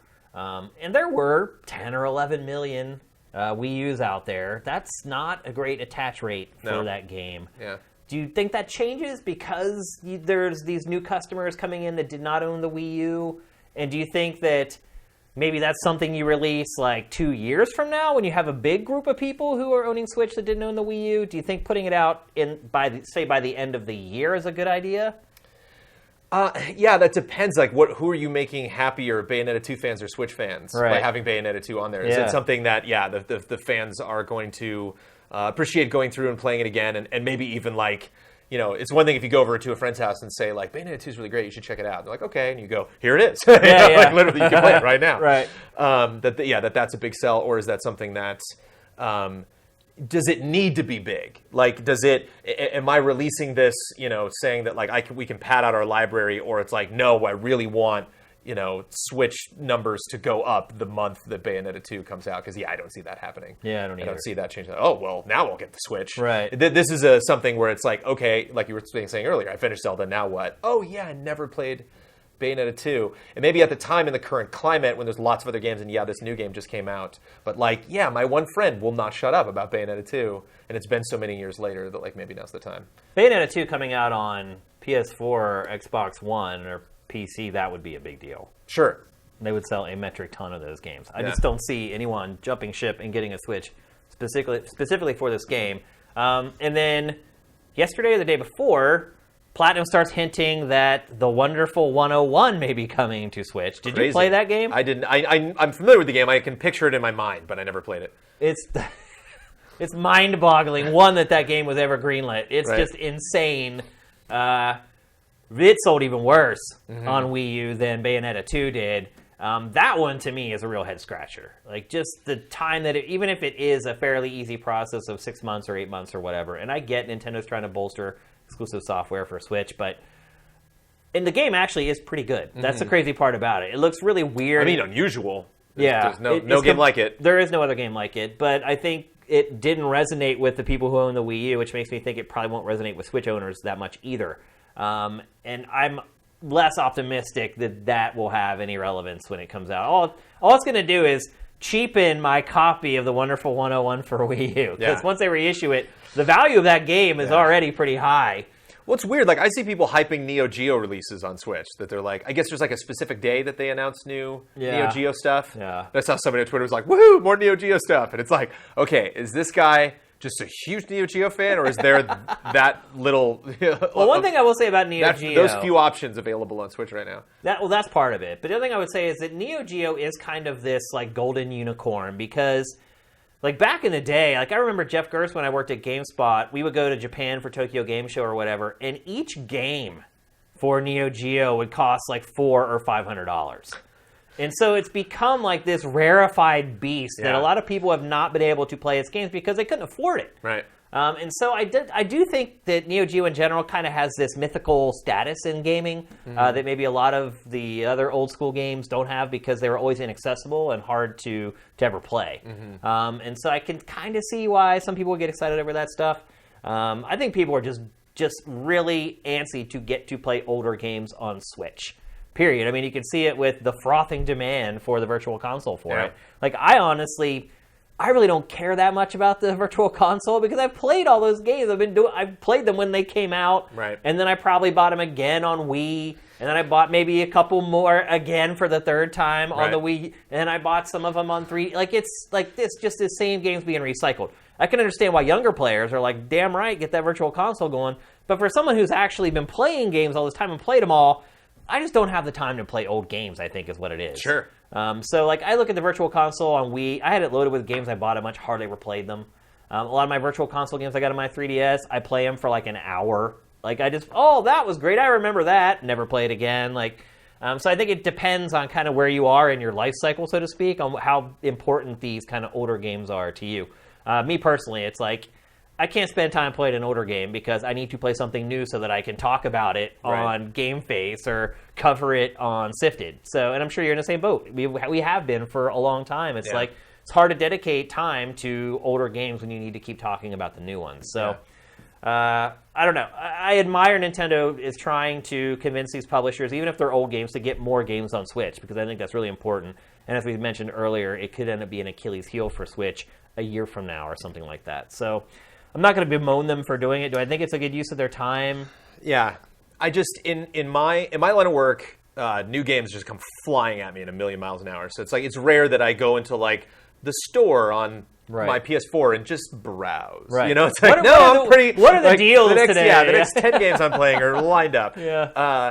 But like, I do find myself doing that on Switch. Like, I definitely did have that moment. Because like, you're desperate. Because they didn't have the store right away. And so like, when the store finally happened, it was like, all right, let's do this. And I was going to the store like, and I'm like, wow, look at me. I'm actually kind of like desperate. I think that's a testament to the hardware, though. You love the hardware so much that you're like, I know all these games are on other platforms. I know they're old, but I want to play more on this device that I have. It's fun to catch yourself in that moment where you know you're ready to make a dumb purchasing decision. You're just like, oh, here I go. I got $20 to burn. Let's do it. You know. Yeah. And so I wonder if they're hoping. And so I wonder if this is going to be something kind of like with third-party support for the Wii U that like a lot at the beginning and then kind of like fell off the map a little bit. Where are they going to make just a big push and get a bunch of third-party involved, a bunch of old Wii U games, and maybe some other exclusives that were on other things or older consoles? Or is this going to be something they're just going to kind of every now and then throughout the life of the Switch? Right. I wonder if they're testing it right now. I wonder if Platinum Games is like the litmus. Just like it could be. Yeah, we'll see how Bayonetta 2 does. I'm sure Platinum would like to see more people play Bayonetta 2. I mean, imagine working on a game that long and it only gets purchased by 200,000 people. I mean, that's pretty disheartening. And Platinum's been on a bit of a skid for the last half a decade, really. I mean, you look at the Transformers game. Lots of games, but they're not. Yeah, not all. They're not great. Yeah, and I mean, Bayonetta 2 is great, and it sold horribly. And it's fantastic. It's one of the best action adventure games that anyone has ever made. Yeah, and meanwhile, they put out like the shovelware Transformers game that sells like the 5 Teenage times. Mutant Ninja Turtles game. Yeah, I mean, it's really interesting to watch, but. I do admire Nintendo for trying to get a steady stream of software on its platform by any means necessary. I just wonder if ultimately the payoff is going to be worth the investment in this Platinum stuff. So we shall see. Let's move on. We're going to talk next about exclusive games and if they really exist anymore from third parties, honestly. So it was announced this week.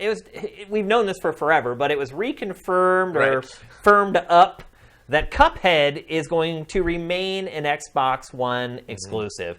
First of all, Brandon, do you believe this? Well, it was really hard after the Xbox press conference to try to figure out what they meant by exclusive. Oh yeah. It's like mind-boggling. It was a really strange word. Temporary, yeah. You almost need like color meters. You know, it's like when you see the gold exclusive. That means it's gold forever. Xbox One X forever. Yeah. Nobody's doing that. The silver exclusive means Xbox One X and PC, maybe stuff later. Yeah. And the other exclusive means you're seeing it in our press conference first. Yeah, and that's it. No, that's exclusive for about an hour and 45 minutes. That was legitimately like how granular it was. It was insane. Yeah. But do you think Cuphead is going to remain an Xbox One exclusive? No. If it was Vegas, I would probably say no. But I mean, who knows? Like, it just it depends on how important Cuphead is to them. Where it's a small enough game that I can see them locking it down, but at the same time, I've heard about Cuphead for like 5 years, and so, if I was that team and had put this much time into that game, and just to finally, when you release it came out this week that they've mortgaged their homes. Oh boy, yeah, you're gonna rest all that on just one system.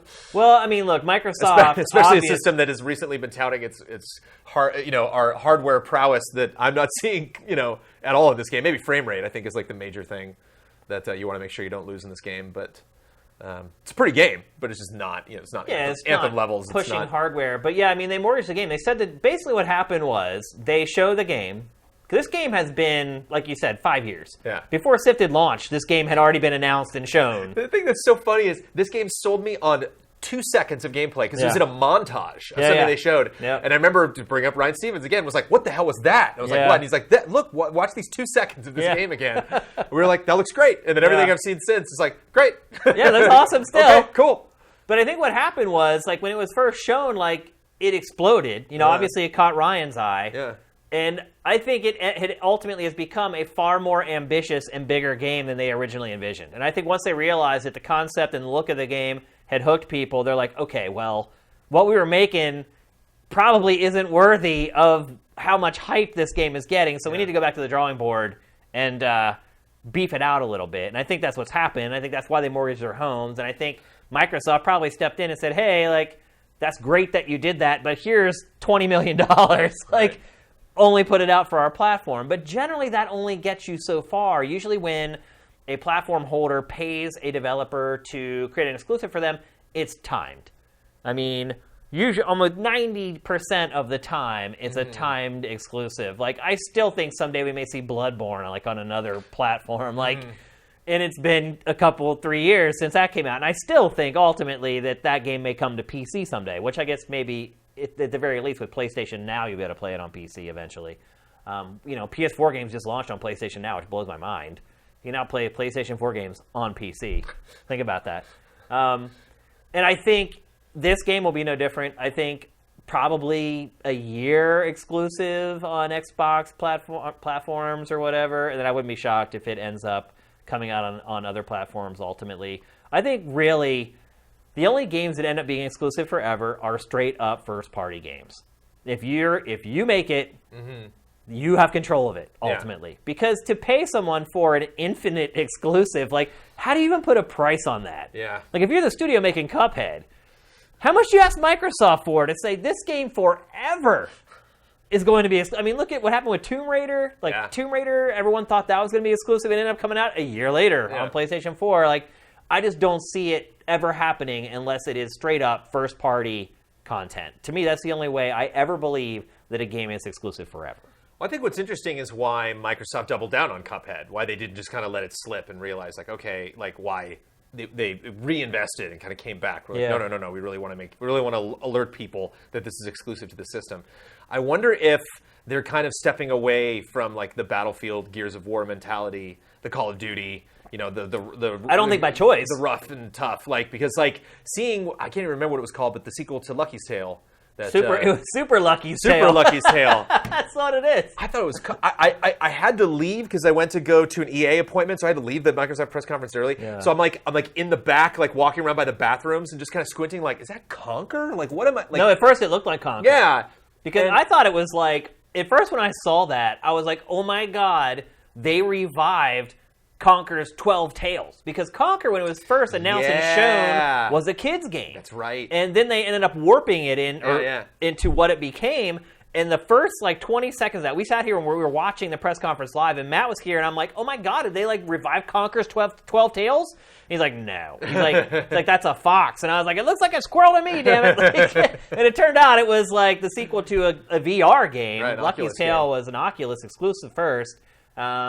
Very generic-looking 3D platformer, I might add, but colorful and clearly something like the kids would like, and just got way more play during the press conference than I had expected. Oh yeah. And Sea of Thieves, which granted you're slicing at people with knives and shooting them in the face, but still very jovial and and so I wonder if that is a attitude that they prize nowadays, and they definitely want to focus on that.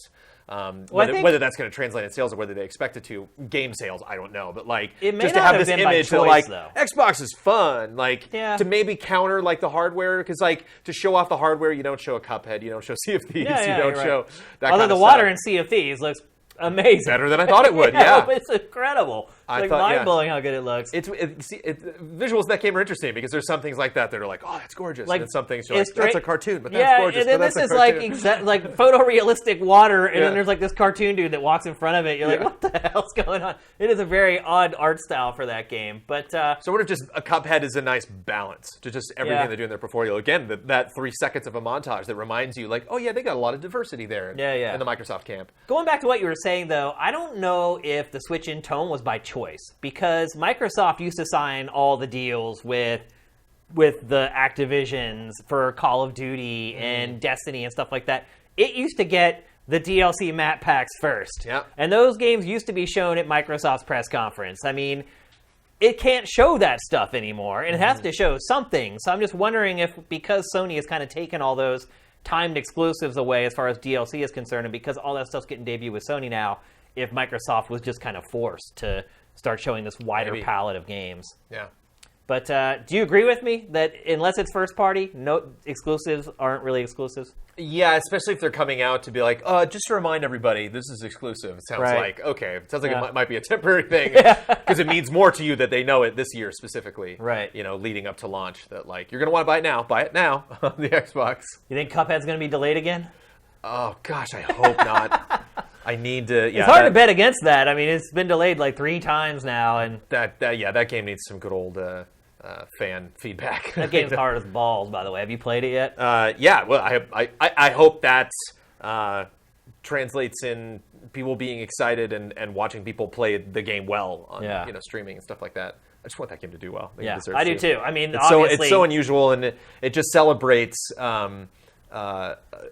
people. I was going to say, like, celebrates people who have to mortgage their houses to make video games. Like, I never want that to happen, but like, celebrates that passion of. No, seriously. I mean, look, anybody who mortgages their house to do anything, I'm going to root for them. Period. I don't care what you're talking about, games, you're talking about anything. If somebody is that passionate about something that they're going to mortgage their house to complete a project, I'm going to root for them.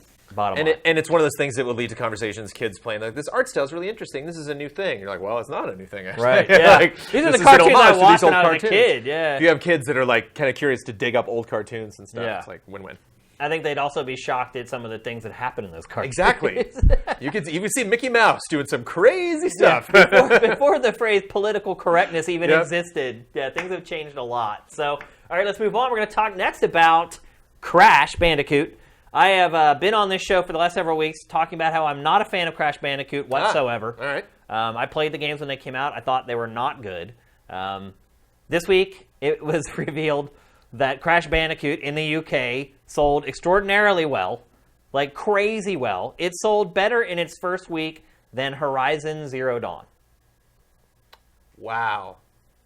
Yeah. Wow. Yeah. So...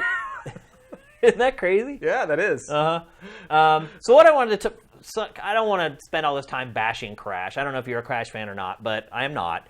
So I was just shocked to see that this game sold better than... Yeah.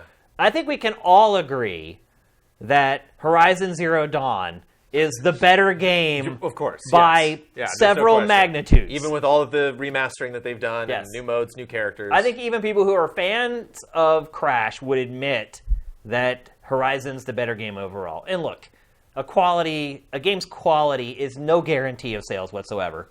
I'm under no illusion that would be the case. But Horizon was very well marketed by Sony.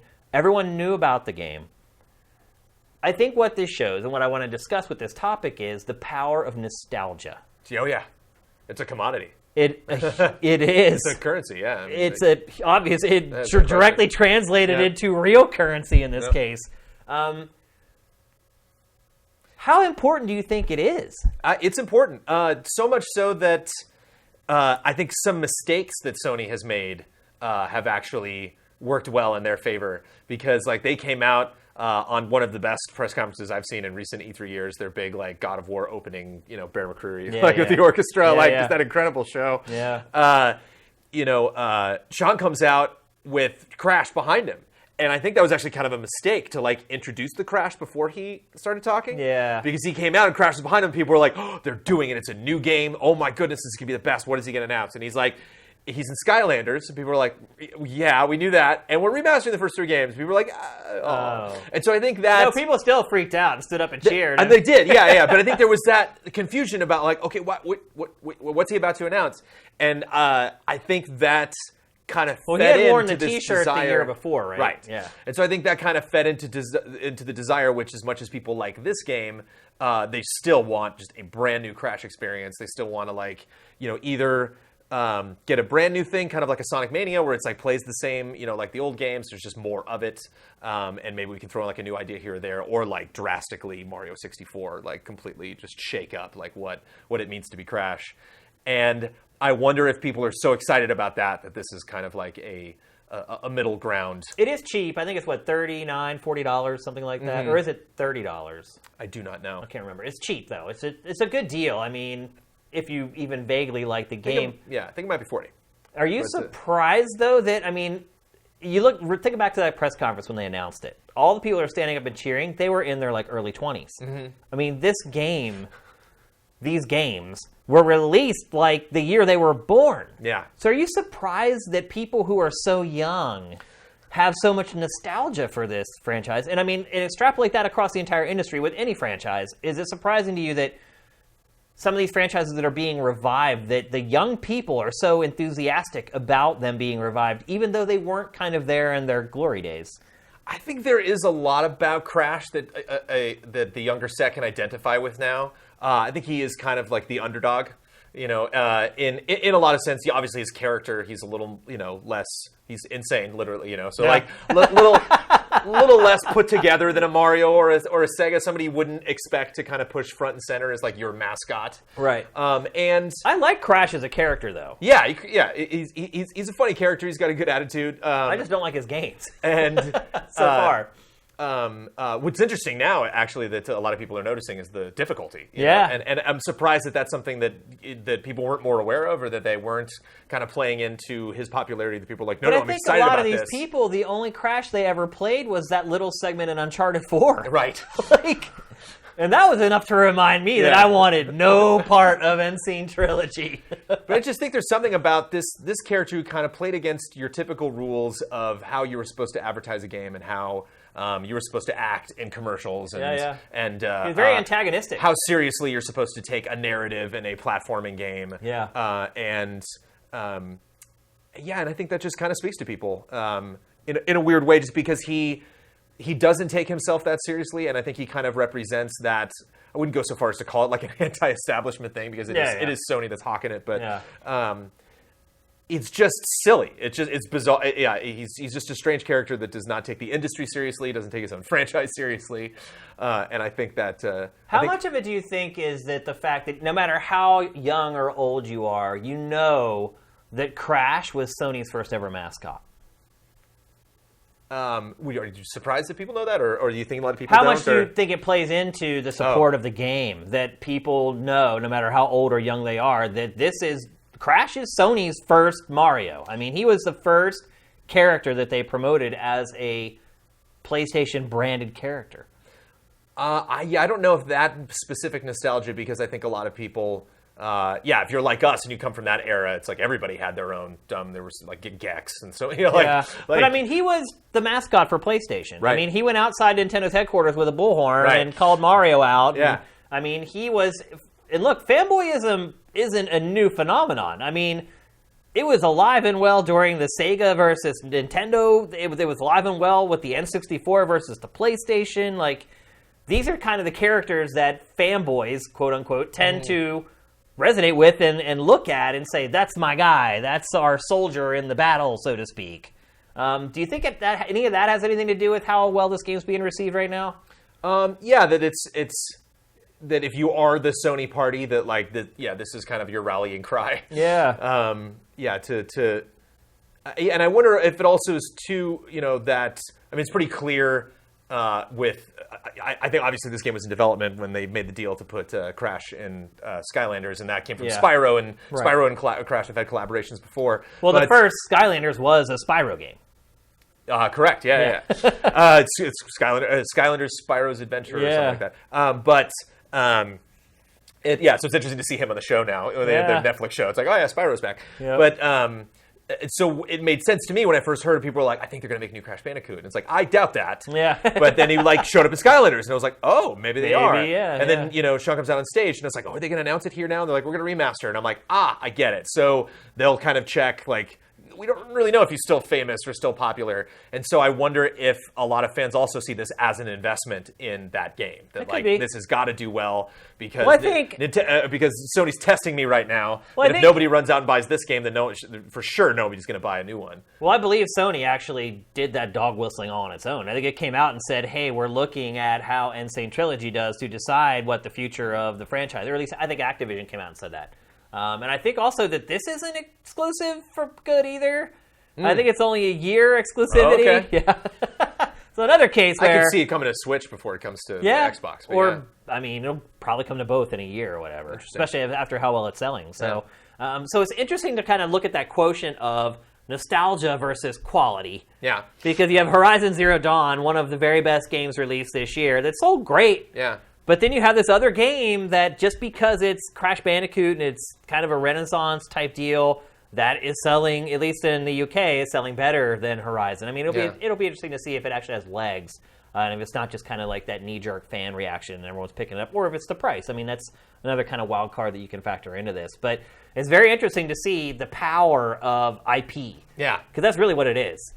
I mean, Horizon is this brand new IP, this shiny new toy, but you have this kind of old standard here that everyone loves, and maybe people have plushies of, and all this kind of stuff. I think one of the other things too that it is attractive to me, that if I was to sell Insane Trilogy to somebody, like compared to a lot of other like remasters, to compare to like buying Skyrim for like the 8th time, like it's exciting that Skyrim got a remaster, but like it was in HD the first time I played it, it looked pretty good, right. And so it's just like it looks a little better now, and this doesn't happen all that often. That you have a franchise that's so old, that's just barely 3D. You're right, because the original Crash games are just barely holding together, and totally redo it. Everything, the characters, every object, all the assets, the backgrounds. Like when I played at E3. I remember like looking at the backgrounds and being like, "Wow, those backgrounds look really good." And it's like, did the first one have backgrounds? Right. Like, I see like like the mountain, in the distance, and it's like I don't even know if that was there in the original. And so this is one remaster that I'm okay with it happening, because a lot of remasters, they're like remastering games from like the prior gen. Yeah. And it's like God of War. How many times has it been remastered now? All those games, like I didn't need that. This one makes sense. Yeah. I mean, any original PlayStation game being remastered makes sense because, like you said, it was about as crude as polygonal graphics could be. I mean, that system just barely had enough to create polygonal graphics. And, like, so for me, when you say, like, I haven't always been a fan of Crash, I haven't either. Yeah. I don't have, like, a grudge with Crash, but I just, like, was not a character that I spent a lot of time with. But even with my limited understanding and the time that I've spent with Crash, I still am curious to see how it looks. I still love to see comparisons. Oh yeah, especially and judge for the game. games that you played 20-some years ago. Which is why it's smart. Like some of my favorite remasters have been the Monkey Island and Full Throttle, and and being able to press a button and go back and forth and see that stuff. So like.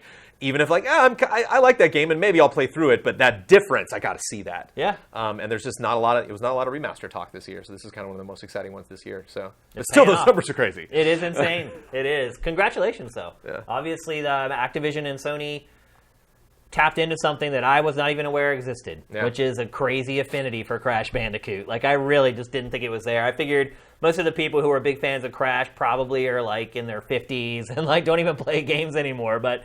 Somehow it's managed to resonate with the younger audience, which is great. We're probably going to get his own game now, I would imagine, He will get a new game now, guaranteed. All signs are Which good. I'm totally fine with. I just didn't like these games. So if they put out a new game that uses a lot of the modern tropes of games or maybe even does something new and creative, I'm all about it. So we'll see.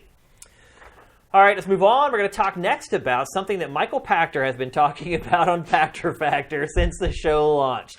I think he's answered he somehow manages to find a way to answer almost any question with the response that my house has 27 pieces of electronics with a CPU and a GPU. Seriously.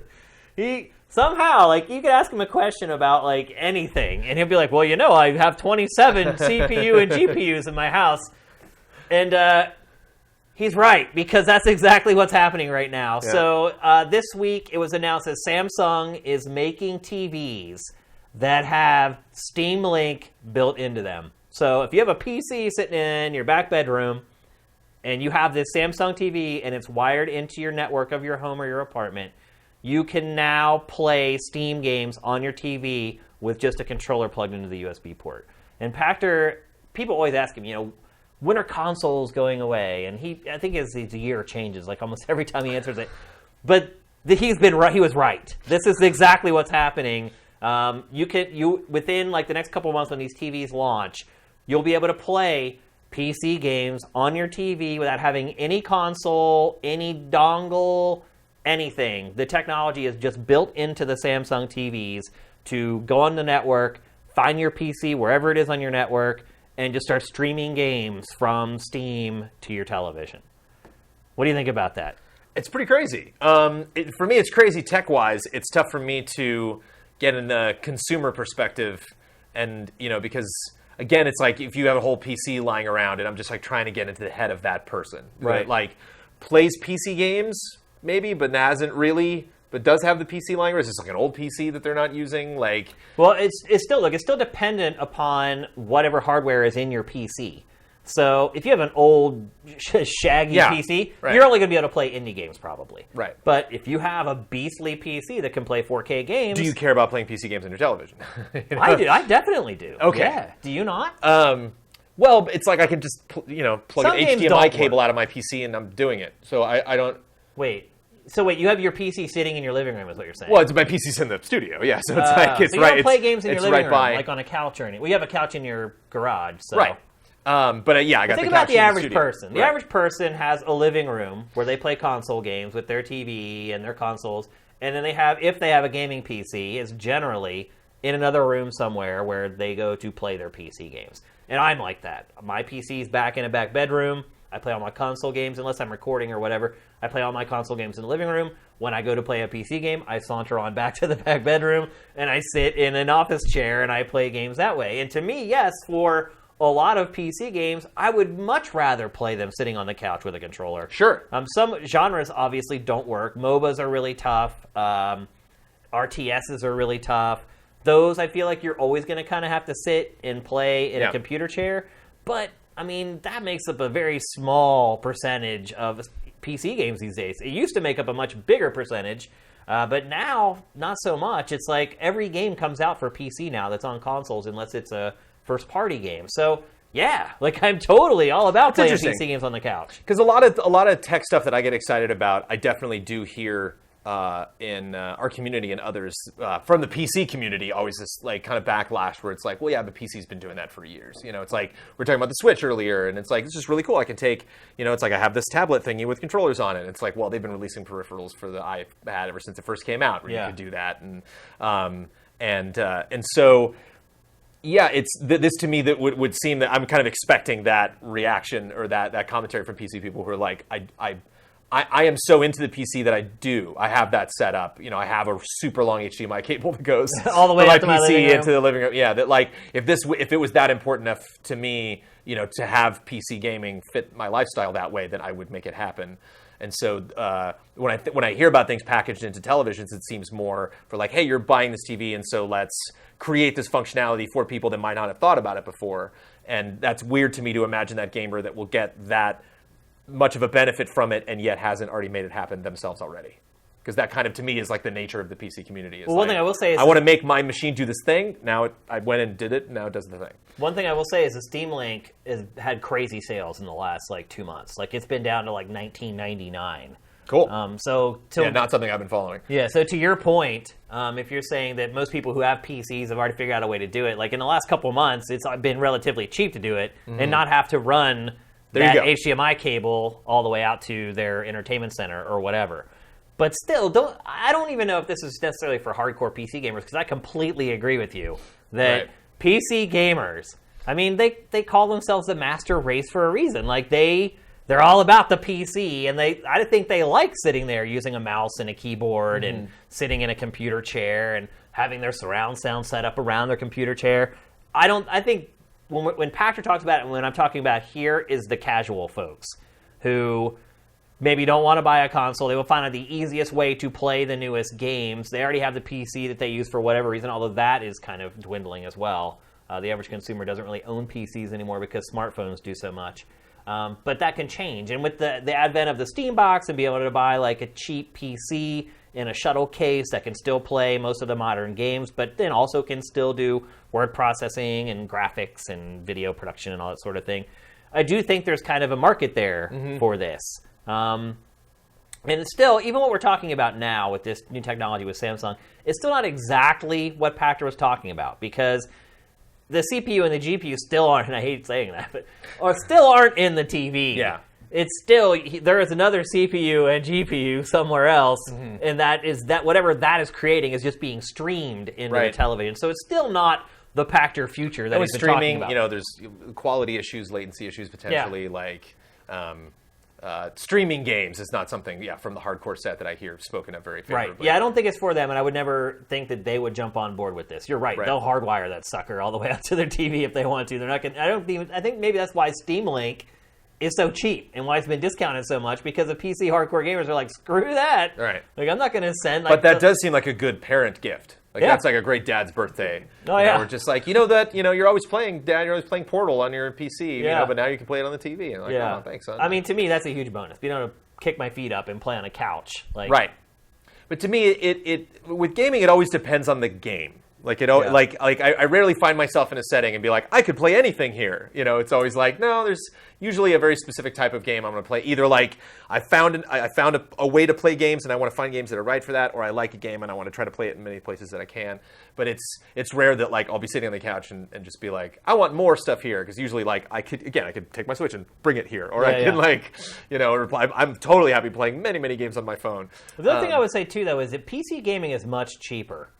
It can be, yeah, definitely. I mean, it definitely is. I mean, you look at the Steam sales. You could go to a summer sale, the Steam summer sale, every year, right, and spend $50, $60, and you're freaking set for like the rest of the year. I mean, if you're not like a crazy hardcore gamer like us, who's like, I need the next game now as soon as it comes out.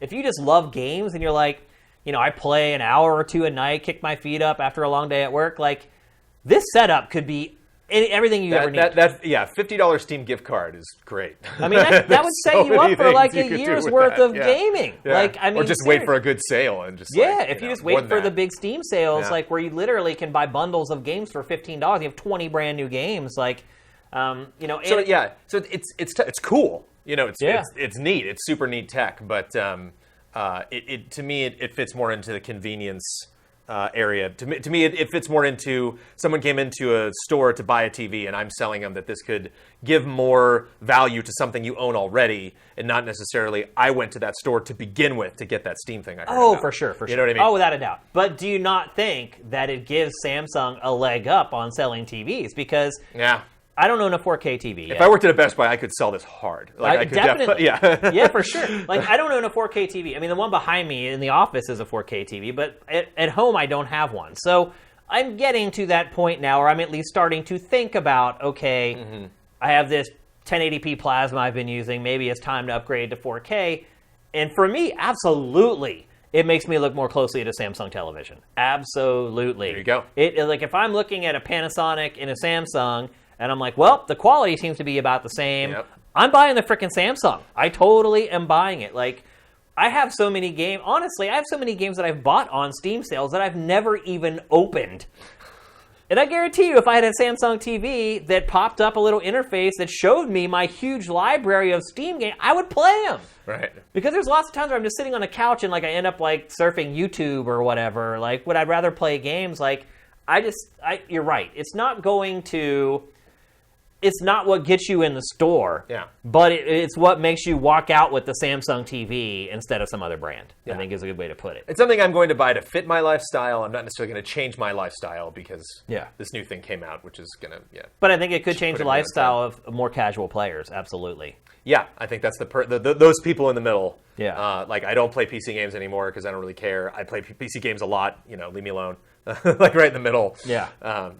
So that's the sweet spot. I think it's pretty awesome. I'm pretty excited about it. Looking in the chat, a lot of people are like, I don't like playing with a mouse and keyboard. I mean, that's the other part of it too. A lot of people don't like playing games with a mouse and keyboard. I played the Lawbreakers beta, the one that was like 5 months ago or whatever when they first like did their beta. And I am terrible with a mouse and keyboard playing shooters. And that game in particular is insane. Have you played that game? Yeah, that game is bonkers. Dude!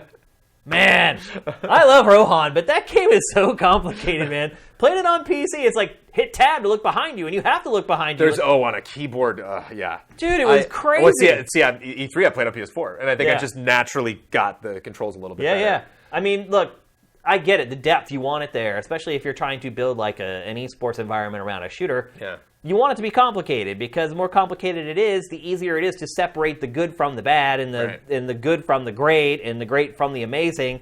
But man, when I was playing that on PC, and I hadn't played a bunch of PC games for a while, oh my god, it was embarrassing. I mean, I go through periods with PC where I play PC games for a lot. Like when I was in college, like I had a PC with a Voodoo 2 card. Went during the N64, Dreamcast, PlayStation 1 era. And I mean, that Voodoo 2 card just destroyed anything. I mean, it wasn't even the Dreamcast wasn't even in the same stratosphere as that Voodoo 2 card. So I played a ton of PC games. Like, I played Tribes. I was just going to say, when are we getting to Tribes, baby? Yeah. But seriously, like, I played a ton of PC. And then once consoles got to where, okay, they're comparable to PC. Sure, I can spend $600 to get a PC card. Yeah. That'll make it look a little better than what I'm getting on console. That's when I kind of went away from PC gaming. And now I think we're kind of in that area again where if you invest in PC, you're getting like a huge leap until like Xbox One X comes out anyway. Right. So I have always gone in like patterns with PC gaming. It's like I'll do it a lot and I won't do it at all. I'll do it a lot, and it just so happens I'm in the I won't do it at all period right now. I'm playing Lawbreakers, just brought me to my knees. Yeah. But I think I'll be playing that on PS4. So, and again, going back to what prompted this whole tangent, which was some people do not like to play with a mouse and keyboard any type of game. So, but then you just tell them to plug in an Xbox 360 controller anyway. So, all right, let's move on to our last topic of the week. We're going to talk about game coverage. So, both you and I worked at a major outlet where we had big budgets and lots of resources and tons of people working with and for us. So let's just kick this all off by me asking you, what do you miss most about those days of working at Game Trailers versus what you're doing right now? Connecting with that set of people every day. Yeah. Physically in person. Yeah. That's a big loss. It's the biggest thing ever. It's the most broken record I've been at Easy Ally since we started as far as answering questions. People are like, you don't do that anymore. Why? And I'm like, we don't have an office. And it's interesting because it's you have to communicate to those people that they're like, yeah, but I understand you still have all that. You got the same cameras. You have like the cameras. You got the same people, and you can go out and do stuff. And it's like it's that culture. Not only is the energy up, and so you're excited to do new things. Obviously, you're physically all there in the same place, but it's just you foster ideas quicker that way. Yeah.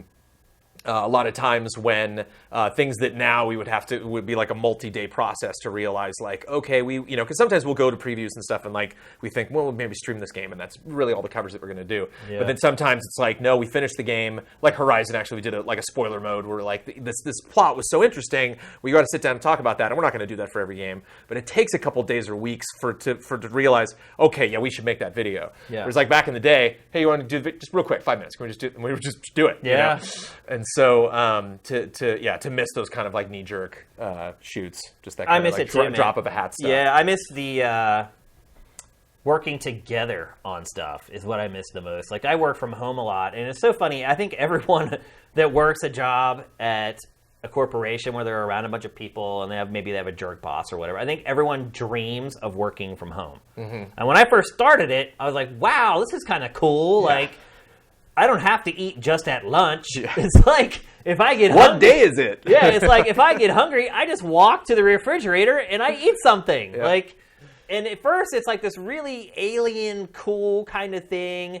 And after a year, I was completely and utterly over it.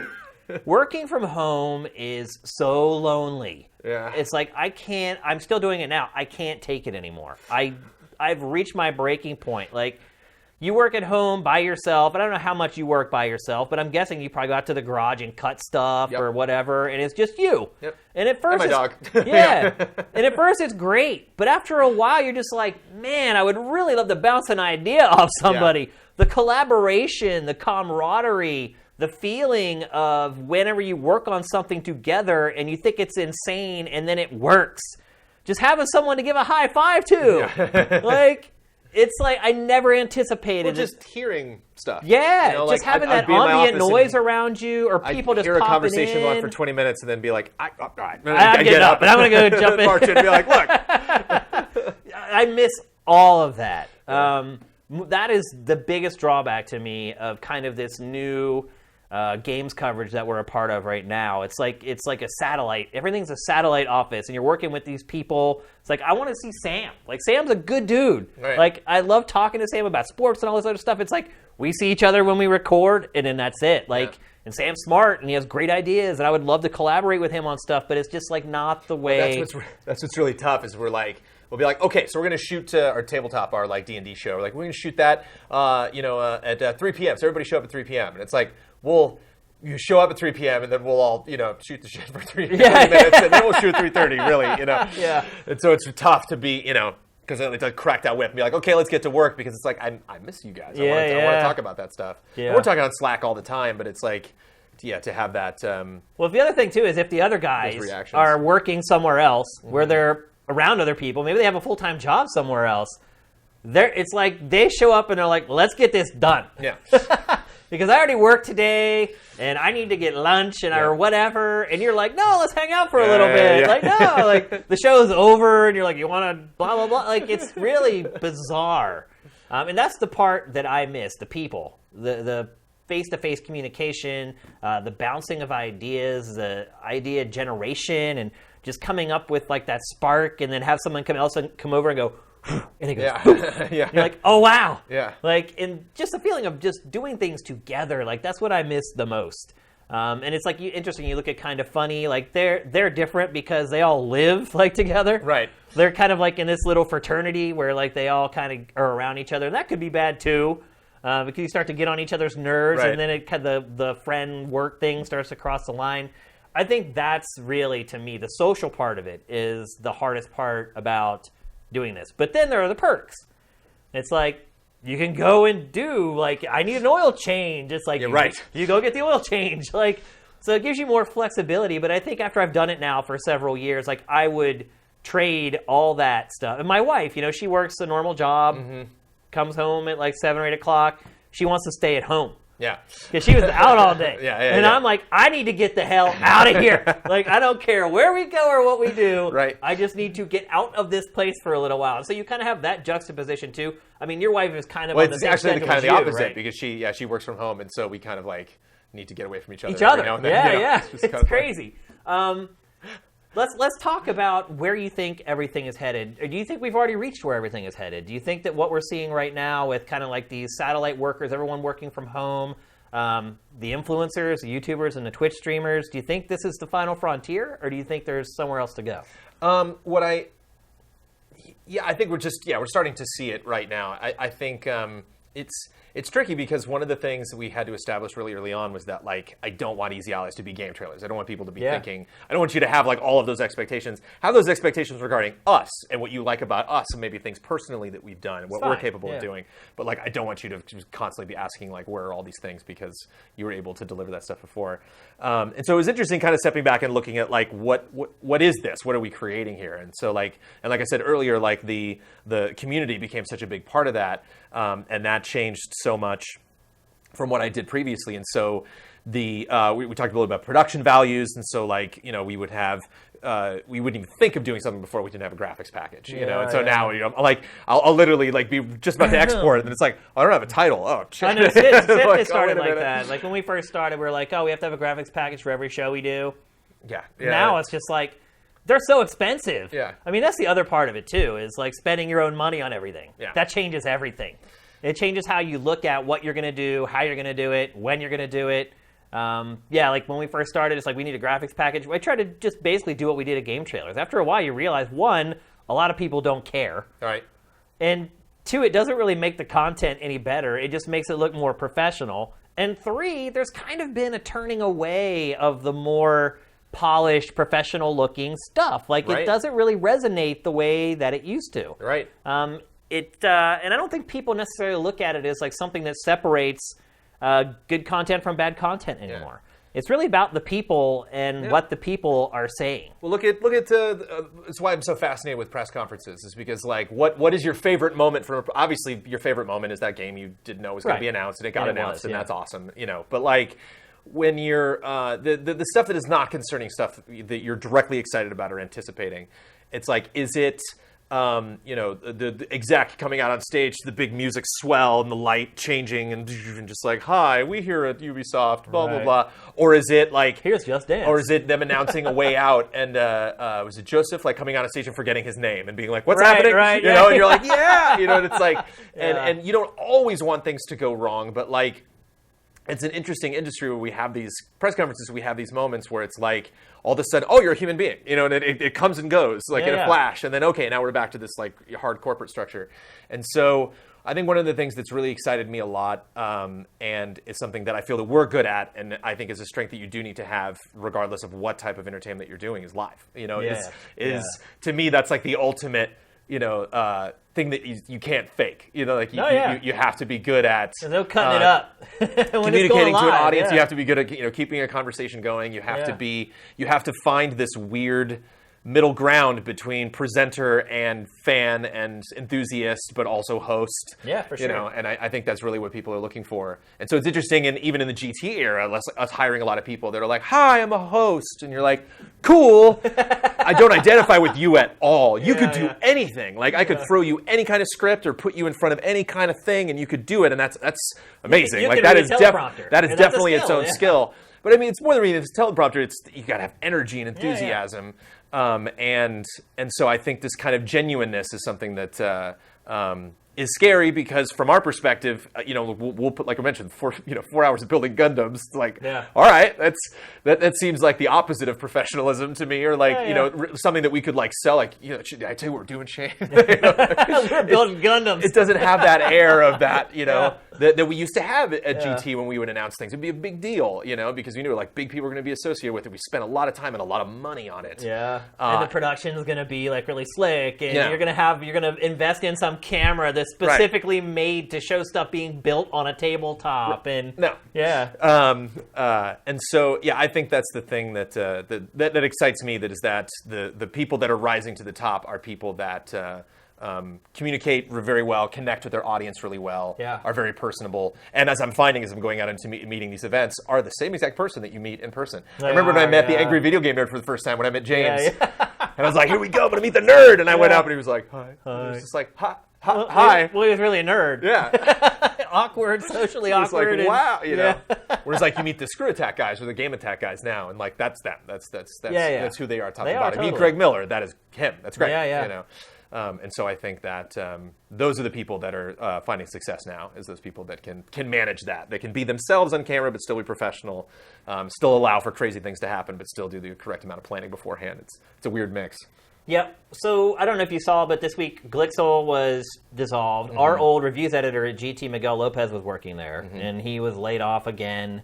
Ryan Stevens was just laid off again from Yahoo. He was producing content for its esports channel. Yeah. And Yahoo was purchased, and the new company that bought them decided to dissolve the esports initiative that it had just started. Yeah. And invested a ton of money in. A little over a year, right? Yeah. So Ryan is. It was doing really well. It was producing. Yeah. I got to know Michael Martin, who was over there, and he's a really smart guy. Yeah. But I mean, the esports thing is a whole other topic. Like, I don't know that covering esports is ever going to be something that bears fruit, to be honest with you. Because I feel like the outlets that for people who are really into esports, they go direct. Every one of those players has their own YouTube channel. I know one guy used to work with us at GT in sales. He has this crazy elaborate site that's built just to build fandom around those guys. So I think esports trying to break into that was probably not the greatest idea from the beginning, with all due respect to Ryan. I don't think he championed the idea. I think they just hired him on to produce for him or whatever. Mm-hmm. And now you see IGN is getting ready to launch a show on Disney XD. Yeah. How do you think that's going to do? Because that, to me, is sort of the antithesis of what we've been talking about. Well, yeah, I also don't know if you noticed the cast for that show. No. I mean, it is like the rainbow of diversity. Okay. I mean... You will just never be able to make a gaming show that diverse. I remember one of the most unhelpful meetings I've ever had on my end. I was the one being unhelpful. Was when John Slusser, you mentioned, it was our boss, B and the D, called me into his office when they were planning GTTV. I think it was when we brought in Keeley, and they were kind of structuring how that show was going to work. And Slusser calls me in the office. I've been friends with him a long time, family friends. And he was like, if you were to make a video game show from the ground up, what would you do? And I was like, I wouldn't do it, John. He's like, what? At all. I was like, I wouldn't make a video game show. That seems the opposite. Like, they are called video games. It's the interactivity. Yeah. That's your fan base. It's people that are just like, that sucks. Moving on. I'm going to do this now. Yeah. And that's not what TV is. You don't make TV for those people. The internet is what that is. And that's why gamers take to the internet so much.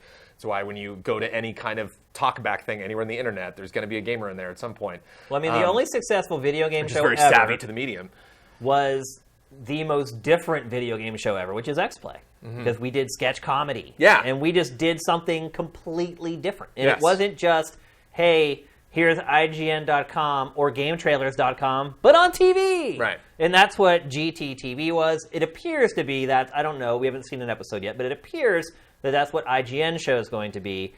And those shows just never Well, I succeed. I never watched X Play for your review. I watched X Play for your hosts. I Yeah, watched yeah, X Play of for the personalities. Yeah. You know, and I think that still holds true now. You know, like wherever people go, they're going to tune in because I like watching these specific people. But like thinking of what content you're going to cover in one specific show. The last group stream that we did, we do Tuesday nights. We play a big, you know, sometimes we don't all get together. There's only like, you know, 5 or 6 of us. We played Pooh's Party Game for the PS1. And we were pulling 800 people watching on Twitch, you know? And it's like, what do we do? Is this like some brand new late-breaking news here? You know, it's like, no, we're just getting together and having fun. And so when you try like to make that show that's like, this is going to be your one-stop shop for all of gaming news. Kind of Funny just did that. They have things called Game Daily. Games Daily was a totally different group. Well, they do it every day. I think it's called Game Daily now, yeah. And it's like, am I going to tune into that because I know I'm going to get the news here first? Like, no, I like Greg Miller, I like Andrea Nay, I like Daniel Dwyer, so I'm going to watch this. So, it's the... If you were to pitch me a gaming show, the first thing I would ask is who's in it. And then we would talk about what you're going to do during the show later. Because there's some people that can make anything work. I think the polish of television sometimes creates this invisible barrier between the viewer and the hosts that are on it. And I think the way things are done now with how raw it is, that barrier is kind of dissolved. And I think it makes it easier for the viewer and the talent, if you want to call us talent, to connect. Right. I mean, even if it's just a chat, I mean, just the most literal example of, and we're about to, you know, we'll take Q&A here at the end and we'll answer questions for 30 minutes or whatever. That never happens on a TV show. Right. One, because most of them aren't live. Yeah. But two, it's just so hard to fit into production and not make it awkward. In television executives, the thing that they fear most is a moment of awkwardness on air. That working in TV, man, when we do E3 coverage, the thing that was hilarious to me was black. Like anytime a trailer would go to black for a second, the room would explode. What's happening? What's happening? You know, like, there was like error. You know. Yeah, there can be no awkward pauses. There can be no pauses at all. Yeah. Like if there's a pause, there better be some graphic bump like flying in. Wham, wham, wham, wham. Like that's TV. Yeah. And it just doesn't seem. I think the way things are now, it allows us to become friends with our audience. I mean, in all truth, like, and again, because of the way things are smaller and you don't have these communities, there's not 120,000 people who are going to watch this episode of GameFace. It's not going to happen. Right. Like, it is going to be a smaller group of people, and we'll be able to connect here in a minute when we do our Q&A, and then the show goes up unsifted, and you know, I'll be able to connect with all our subscribers on there and answer all their questions. Yeah. It just builds a tighter bond between the audience and the people who are running these outlets. And I think that resonates with people. It's like you feel like you're friends in a lot of ways. You are, because you also learn about these people. Like, I know what some of the specific subscribers of Sifted like. Yeah. I know what movies they like. Yeah. I know what games they like. I know which ones are hardcore PC gamers. That never happened on GT. Right. And I'm miles away from when we first started GT. I don't know if you were around for this lingo. I don't want to put words in your mouth, especially because they're mean-spirited words. But like when we first, I know I had these conversations with Jeff Groats and John Slesser all the time, where it was like, we're going to beat IGN, we're going to beat GameSpot, we're going to take. You see their numbers, we're going to get there, and like we did. Like there was at the peak, we were close actually. Like we were like number 5. I think I just talked about this on another podcast this past week. There was 1 month of ComScore where we tied GameSpot and we were 2 million unique short of IGN. 1 month. I think it was 2010. Feels good, but yeah.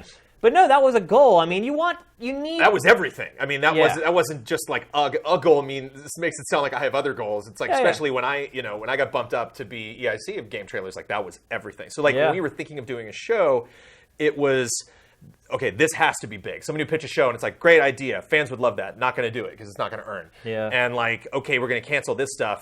I mean, I was threatened canceling Final Bossman for a while because it wasn't earning up into what Defy Media says. It's got to do this number. And I'm like, it's just not. So I don't know how to get it there. And now what I'm finding, and I hope that this extends more into what other people are thinking of doing, is that like you have something like YouTube Red, and it's like I'm not going to launch something unless I know it has a huge audience behind it, unless it's like a guaranteed safe bet. And now, with being crowdfunded, like we have the opportunities to maybe start something and then see what it becomes just by doing it. Right. And then once we know a couple episodes in, okay, that's what that is. Okay, well now we can maybe change it or modify it, or like, oh, now its audience is growing. Okay, we can continue to change it further. And if it doesn't work, you just kill it and you don't do it again. Yeah. Like, it's so easy. One of our stretch goals was story time with Damiani. And Damiani's like, I want to sit people down and I want to tell them about my experiences going into games. And our audience is basically like, you know, we were like, okay. Just don't do it. We had it as a stretch goal for a while, and then we took it off because they're like, that's every show you do is story time with all of you. And we were like, okay, good point. And so it's really neat to have that flexibility. Unfortunately, like a lot of companies don't have that. Like if you're finding out something new, all of the work has been done beforehand. Now it's coming out. Well, I think it goes back to what we were talking about earlier about costs and how, you know, when we did something at GT, it had to have a graphics package. And that graphics package was sent out to some outside company, and we'd pay like $30,000 for them to do the graphics package for it. Like it was even then at GT, it was really hard to experiment on stuff. Like you had to be really smart with how you placed your bets. And if it failed, it was always on me because I was the one who decided whether something was going to happen or not. And so it intrinsically forces you to err on the side of caution and play it safe. And I think that is what YouTube has allowed people to do with, as far as influencers are concerned. They can do whatever the hell they want. Yeah. There's no risk. It's like, oh, I burned an hour on camera today, and I spent another hour cutting it, and 30 minutes like rendering it and uploading it. Like, the commitment is so small that it allows you to experiment a lot more and try a lot of different things, where with GT, it's like, okay, somebody came to me with an idea. I think about it. If I like it, then I bring it up in our editorial meeting that week. If everyone in editorial likes it, then we start shooting like a pilot of it. We look at the pilot. If I like it enough, I take it to John Slusser so he can look at it, or to Brad Winter so he can look at it. If they give it the okay, then we start thinking about the graphics package and how big none of that exists anymore. Yeah. It really doesn't. And I think what we... For some people. I mean, it still, that's a lot of way. I mean, IGN still does stuff that way. I think GameSpot still does business that way. But for the most part, like, that's not really the way to success anymore, is what I guess I'm trying to get at. Like, I wish IGN all the best. I think it's a good thing that there are shows about video games on television, because it does reach an audience of people who don't know who we are, will never know who we are, and a lot of them who probably don't even know who IGN is or what IGN has done over the years. And it does open that door a little bit to get new people into the hobby who could become people who eventually support your Patreon or subscribe to Sifted. Like, eventually they could become that. And if it's not us and we're not around anymore, it's somebody else is trying to do what we're doing. Yeah. So to me, there is value in a TV show. And I also see why IGN would try to create a really polished show, because to the more casual player, that is what television is to them.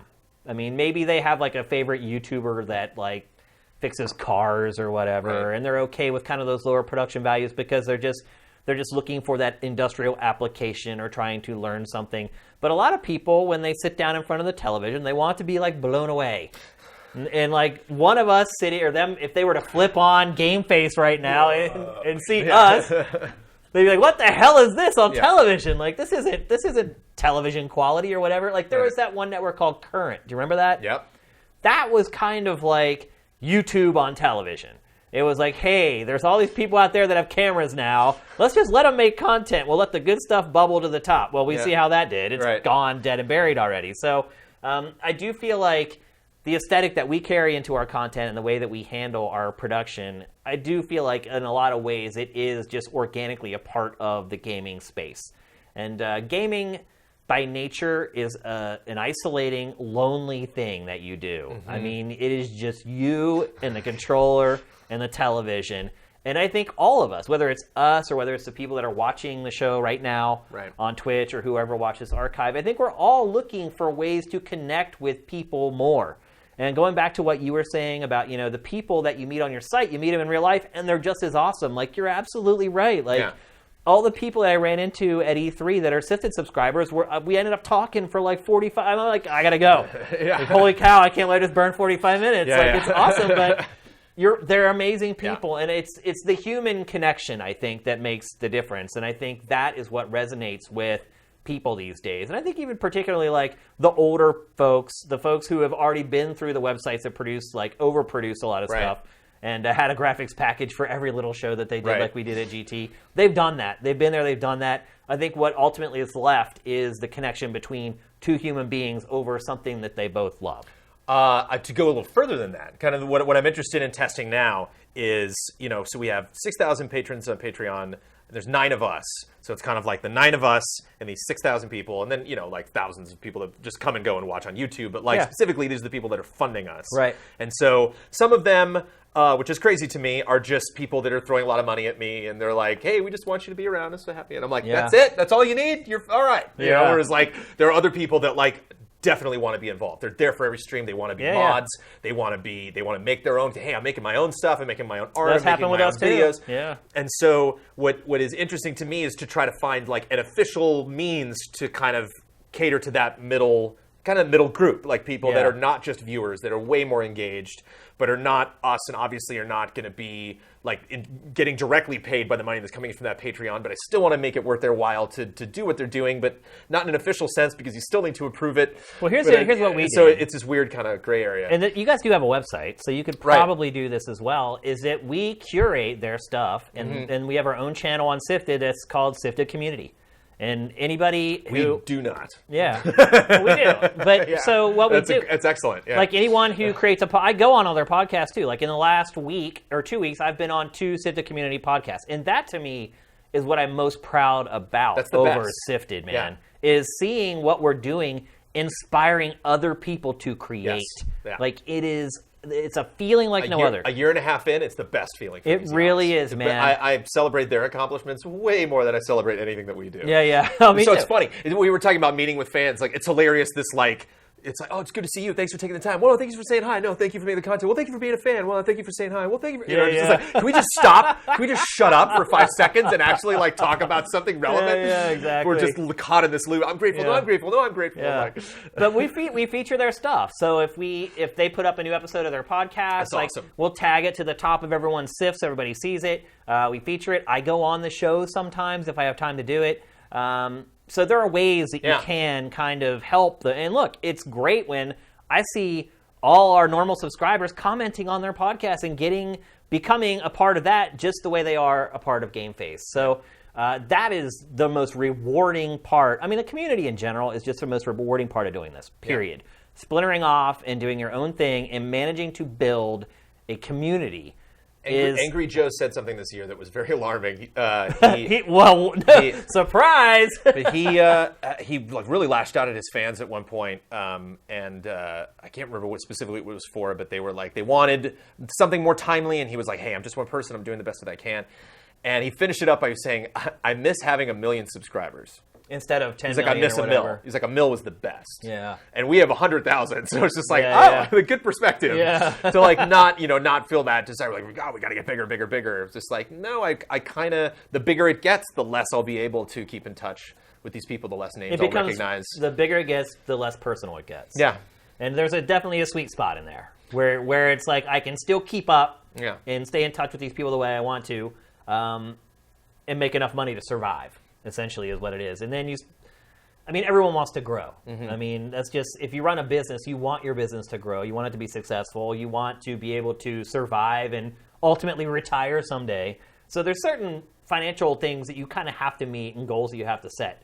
But I will say one thing, the community helps smooth over a lot of the financial stuff. It does, though. Yeah. It's I'm not making the money I really hoped I would, but man, Yep. I'm making way less than I did at Game Trailers, but wouldn't trade it. Wouldn't trade it for a second. I'll have those moments with Amanda. I'll be in the kitchen. I'll be like, remember me 2 years ago? And she's like, I don't think about it. Yeah. These are pretty great. The one thing that I would like to see too that isn't necessarily a technical standpoint and is definitely does not fit into crowdfunding, but there's just a lot of solo stars now.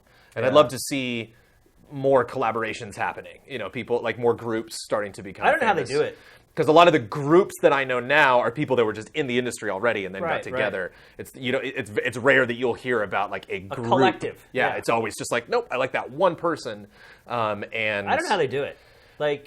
Just working by themselves all day, every day, with no real communication with other humans. So, but even if that's how you operate and you're like, hey, I live in Indiana, I can't get out to E3, sorry. And you're like, all right, but I encourage people like that have these big audiences to try, sticking them together with another audience and see what happens. Definitely. With his podcast, he just brings everybody in by Skype. He's got them all windowed there.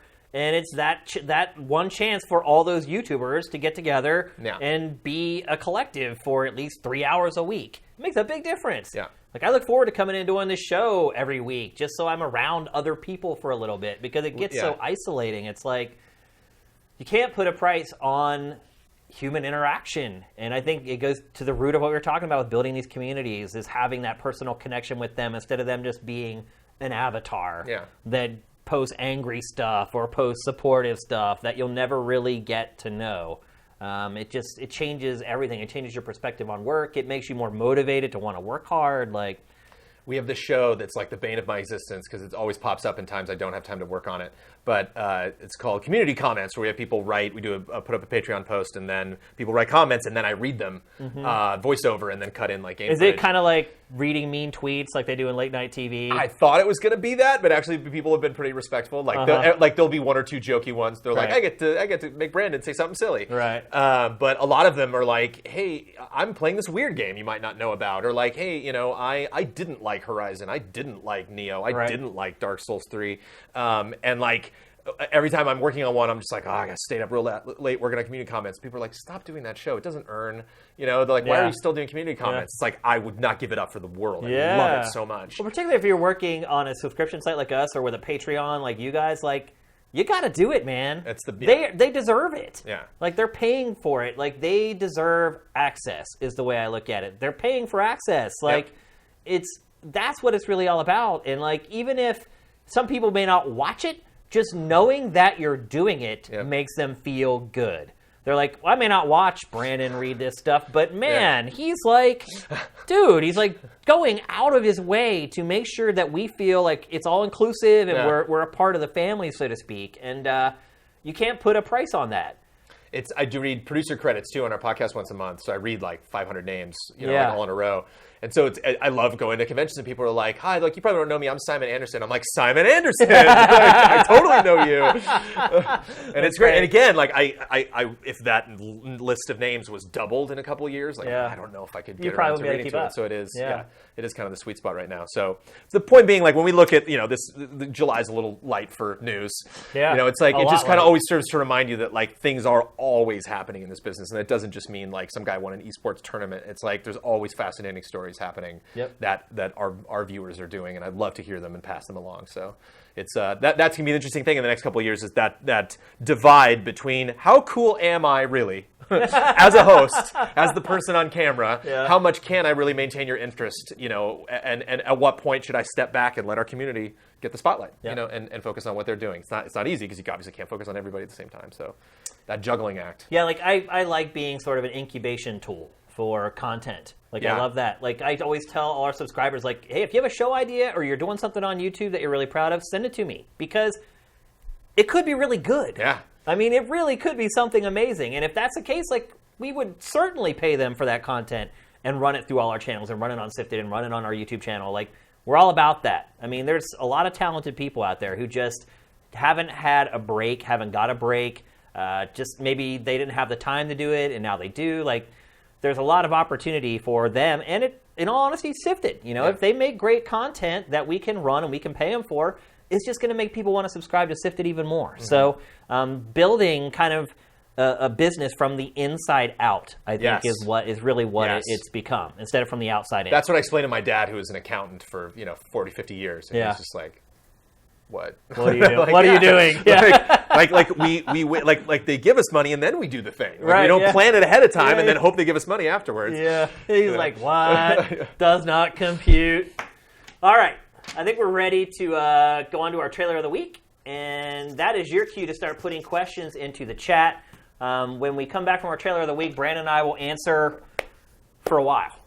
I think you're probably going to have a lot. And the chat is just like rocking already. So, get those questions in. Our trailer of the week this week, I think somebody on the site actually guessed what it was going to be, but it was hands down the best trailer. It is Overwatch Doomfist Origin Story trailer, the brand new character that was just added to Blizzard's shooter, and this is an excellent hand-animated. Good pick. It's a great trailer. Is that going to be Trailer Jones this week? I was just going to well, actually, we let the fans pick. Oh. So again, the community. That's a good idea. So, So sometimes we had fans pick one during E3, and they picked the Marvel vs. Capcom, like, horrible one. And we were like, doesn't always I see go what great. you did. Yeah. Oh, you think they were trolling you? Well, not true. I mean, they wanted to see us because we all picked Rip ones we into loved. it. So we spent we scored 5 trailers being like, oh, I'm so good. And they were like, okay. They wanted you to NBC. rip into one. I like that. So. I like that. All right, so anyway, here it is. Get those questions in the chat right now.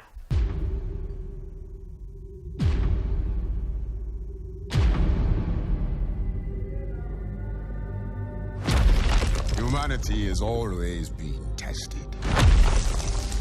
Conflict and war is the crucible through which we evolve.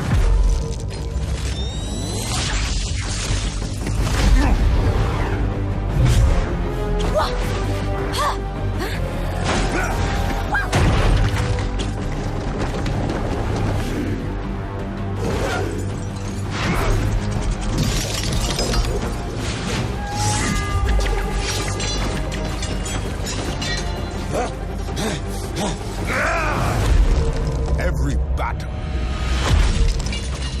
makes us stronger.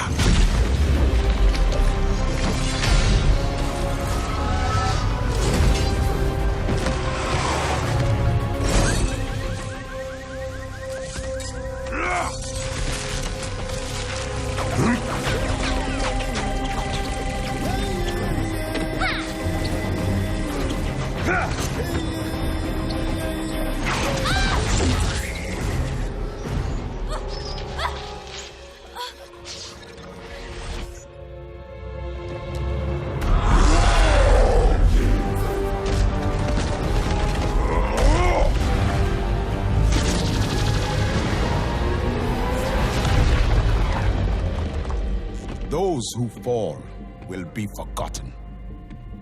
Those who rise up, their names will be remembered forever.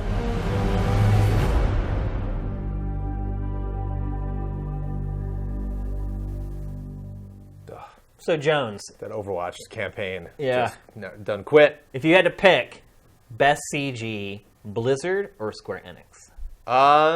Probably Blizzard. At the end of the day. Yeah. The first trailer for Overwatch is one of the best trailers I've ever seen. No, you're right. Well, it's like 10 minutes long, isn't it? Yeah. Yeah. It's like, like, I think Square does pretty well. yeah. I think their worlds are a little more like fully actually realized and a little less like cartoony. But the storytelling from Blizzard, man, Yeah. so good. Great writing, all of it. Man, where do we start? There's so many questions. Here's one from Kidaz1. Since you're both now new business owners and have emphasized the great improvement in the communities you've built as compared to the ones you dealt with in the past with ad-based revenue models, what do you think, or what do you wish would be easier to accomplish with the models you use? I think that's not a question. Yeah. We keep talking about how much we like our jobs more than the jobs before. What still sucks about your job, like production-wise, I guess. Like what's... Paying someone to do everything out of your own pocket. To me, just there still is the fear of the unknown. You know, it's like we've been, like I mentioned, our the Gundam stream working out well and that being a surprise. You know, but what if it didn't? You know, what if we had 5 ideas in a row that were all turned down? You know, by a community. It's kind of like, okay, well, and when you specifically run by numbers and you specifically run by ad revenue and how many impressions you get, that's very easy to determine it. You know, just got to turn the wheel that way. Yeah, well, it's also very getting that immediate feedback. It's easy to tell too if something's going to hit with the masses or whether it's going to be like a more niche thing. And niche things aren't okay when you're working at a place like GT. Niche things can actually be really extremely endearing. Like we were talking about with the fan stuff that you read. It's like not everyone will watch it, but even if they don't watch it, they appreciate that you're doing it. Yeah. And when you work at a big company like GT, like it doesn't matter. All that matters is the bottom line. At the end of the day, I had to go into meetings with the finance guy and the sales and marketing people, and either we were hitting our numbers or we weren't. Yeah. And like there was no like, well, wow, we really built like our community. Like I don't care about any of that, man. They're like, all I care about is how many dollars we made. Yeah. Like, what's the EBITDA for like this quarter? And I'm just like, everyone really likes us and we like them. Like that just doesn't fly in corporate America, sadly. I think also the buck stops with us. So like there was, like when your boss is crappy to you, it sucks, but you can also just blame your boss, There's a kind of that comfort of just like, hey, it's out of my hands. Whereas like, it isn't out of my hands. And so sometimes there have been people who have been like, hey, you don't do that anymore. And I'm like, no. And they're like, you can do it again? I'm like, no. They're like, but I really want you to. I'm like, no, sorry. I think the biggest problem for me has been drawing a line between paying someone to do something or just doing it myself. Oh, yeah. And as a small business owner, you tend to err on the I'll just do it myself, and you just end up working way too much. Yep. And I don't know how you ever kind of find that voice in the back of your head saying, pay somebody to do it. I don't know where that ever comes in. It still hasn't come in for me. So I always err on the side of like, I'll just do it, because telling someone or teaching someone else how to do it and then paying them to do it, I could have just done it. Yeah. And I've done that throughout my entire career. Even at GT, I was like that. Like, oh, we're working on this project and I'm neck deep in it, but I don't have any more time to do it. Oh, I could get somebody else to do it, but it would take me 2 hours to bring them up to speed on where we are. And in that amount of time, I could finish this and get it done. And so I would always just finish it. So I think it just gets harder whenever it's just you and you're the business owner and kind of you're the last full stop. Yeah. It makes it even more difficult to kind of err on the side of spending money. Yeah. Because you're a small business and like every dollar counts. You're like, well, I could spend that money on a new show or whatever, or new equipment or whatever. So I think that's been what's the most difficult for me. Unfashionable. If you could send a message back in time before starting Sifted or Easy Allies, what advice would you give yourself? Some of the stuff you probably can't even talk about. Yeah, it would be so specific. I don't know if there's one general lesson. It would be a list of stuff. Don't do this. Don't do this. This is a mistake. Because, like, again, expectations are like everything now of just like what we tell people we're going to do and what we end up doing. Yeah. And so out of the gate, there were some stuff I was like, totally going to do that. And then a month later, it was like, I can't. And I didn't know until I got into the day-to-day work grind of this to know, like, that's just not worth it. And thankfully, we have the most amazing community, and so they were totally fine with making adjustments here and there. But like, it burnt a little bit. The one thing I would do, undoubtedly, is right from launch, make the community free. Because we launched, it was like $10 a year to just be a part of the community, and then $30 a year, and then that ended up going up for premium.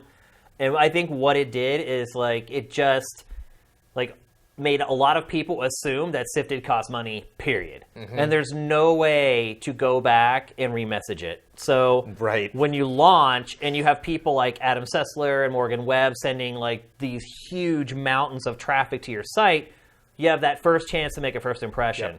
And the first impression that everyone had of Sifted, and still has, is that I can't use that site unless I pay money. And it hasn't been that way in forever, but there's no way to get that back. You can't get day one back. And I think that's been a huge detriment to the site from the beginning, is that people still have it in the back of their mind. I think probably more than half of my followers on Twitter probably still think Sifted costs money for everything. And that was a huge mistake. Like the amount of money that we made off the $10 subscribers, the whole idea was we didn't want just anybody on the site. We wanted to protect our community and make it a great place where people had skin in the game so that they wouldn't come and be jerks. And it would make sure that everyone had a great community to be a part of. Well, what we found is the site just organically attracted good people. So the $10 payment, one, we didn't make hardly any money off of it.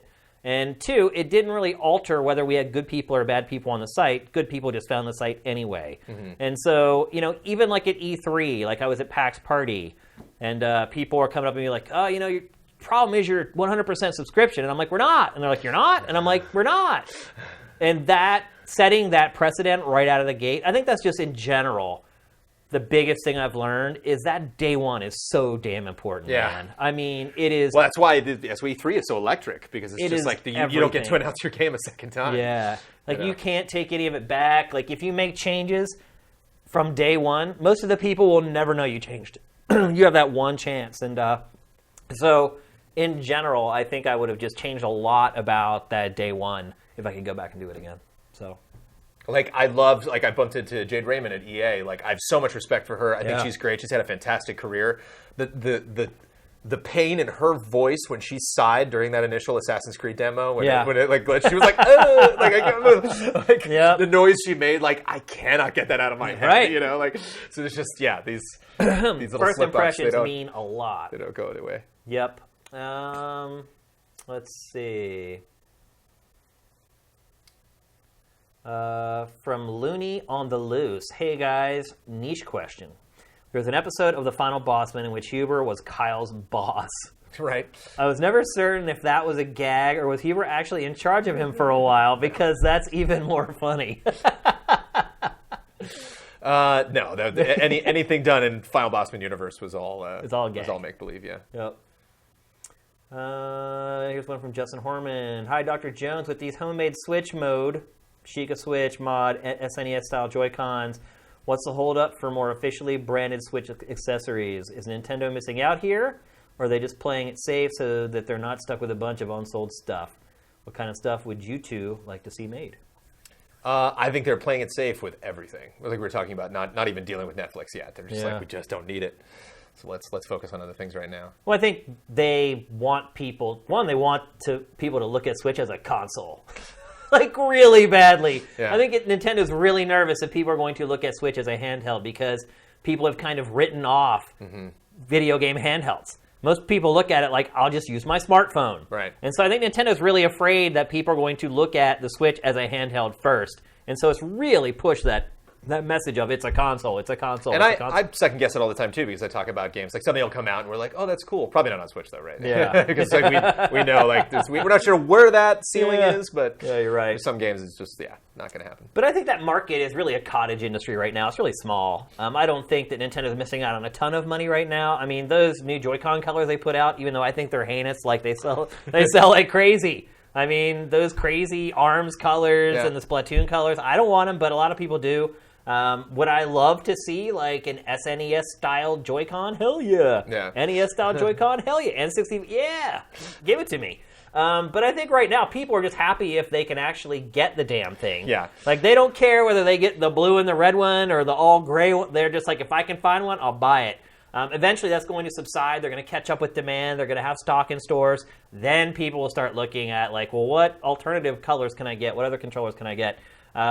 It's smart for a lot of these smaller guys to kind of be getting into it now because right now they're kind of establishing their business, and when people actually start looking for that stuff, their stores are going to look professional. They're going to look their products are going to look professional. So they're wise to get into it early, I think. But as far as making a ton of money off of it or Nintendo leaving money on the table, I don't think so much. Yeah, that's what I would say. Let's see. Eric Estrada 12. What are your thoughts about PSX being on in August this year? Will there be another one in December in the States? Did I know that? I don't think I knew that. Oh, really? Yeah, I don't think I saw that. I saw where it was. Yeah. Because that's a big deal. I was like, oh, please be in Anaheim again. But wow, I had no idea that was in August. What weekend in August? Oh my goodness. I don't know. I don't know what the exact date is. To answer the question though, is it a big deal that it's in August instead of December? Just for me personally. August is a busy month. Because December things had kind of died down at that point, and actually I loved it because it would actually get us through some December shows when there was nothing going on. But it will be weird, not having that one last big hurrah event, before the end of the year. But because there's always kind of like the Game Awards, PSX, kind of back to back within like that same week period of each other. There's always a nice way to cap off the year. There's got to be one or two specific titles as the reason they're doing that, because they're like. Well, I think why they're doing it is strategic, because I think Sony wants to get on people's radars before Q4 instead of after Q4. Right. I mean, PSX, they do show a couple new games usually. But for the most part, they're showing games that like just came out. Yeah. And it's like in December, it's too late. You've already missed Black Friday. I just think Sony's trying to get its upcoming products or its Q4 products in front of the eyes of people so that when they go to buy stuff on Black Friday, they remember all Sony's products and they spend more on them. I guess that's what I think. It's interesting. It is a dead zone, but I kind of used to appreciate it because it was in that dead zone, and it was a time where it was like, okay, nothing's happening right now, so all of us can give our full undivided. I mean, other than like Game of the Year awards, like everyone's freaking out about that. Yeah. And, getting all of those videos together, but I can really give you my undivided attention because you're not, competing with anything else this week. August is okay though. The end. It's It's right before everything starts to get insane. Yeah, PAX that first weekend of September. Yeah. Well, then Q4, the games you start rolling in, and then it's just all about just playing games and talking about them. So it'd be interesting to look at, kind of after PSX is done and kind of look at the lineup and be like, I think it might have been that game right there. Or one of these one or two things that they were like, we got to promote that. We're not going to have enough time at E3 to give it that special attention. Yep. Let's see what else we got. Sea Crawl, is the future of single-player games in jeopardy? Outside of first-party exclusives, it seems that every publisher is putting out less single-player games and focusing on service-based games, a la Destiny, Anthem, Overwatch, etc.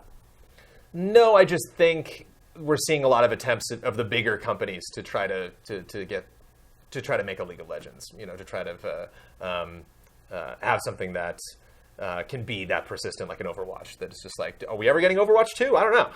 Ever? It's like, probably not. It does seem like a game that could just live. You just keep going forever and ever. I mean, games as a platform. I mean, all the big third-party publishers. That's what they're pushing for. Yeah, and so I think. It's just a new risk. It's just something that they want to try. But I think an even bigger risk would be to completely pull out of a genre, especially from a dev or a publisher that you're known for.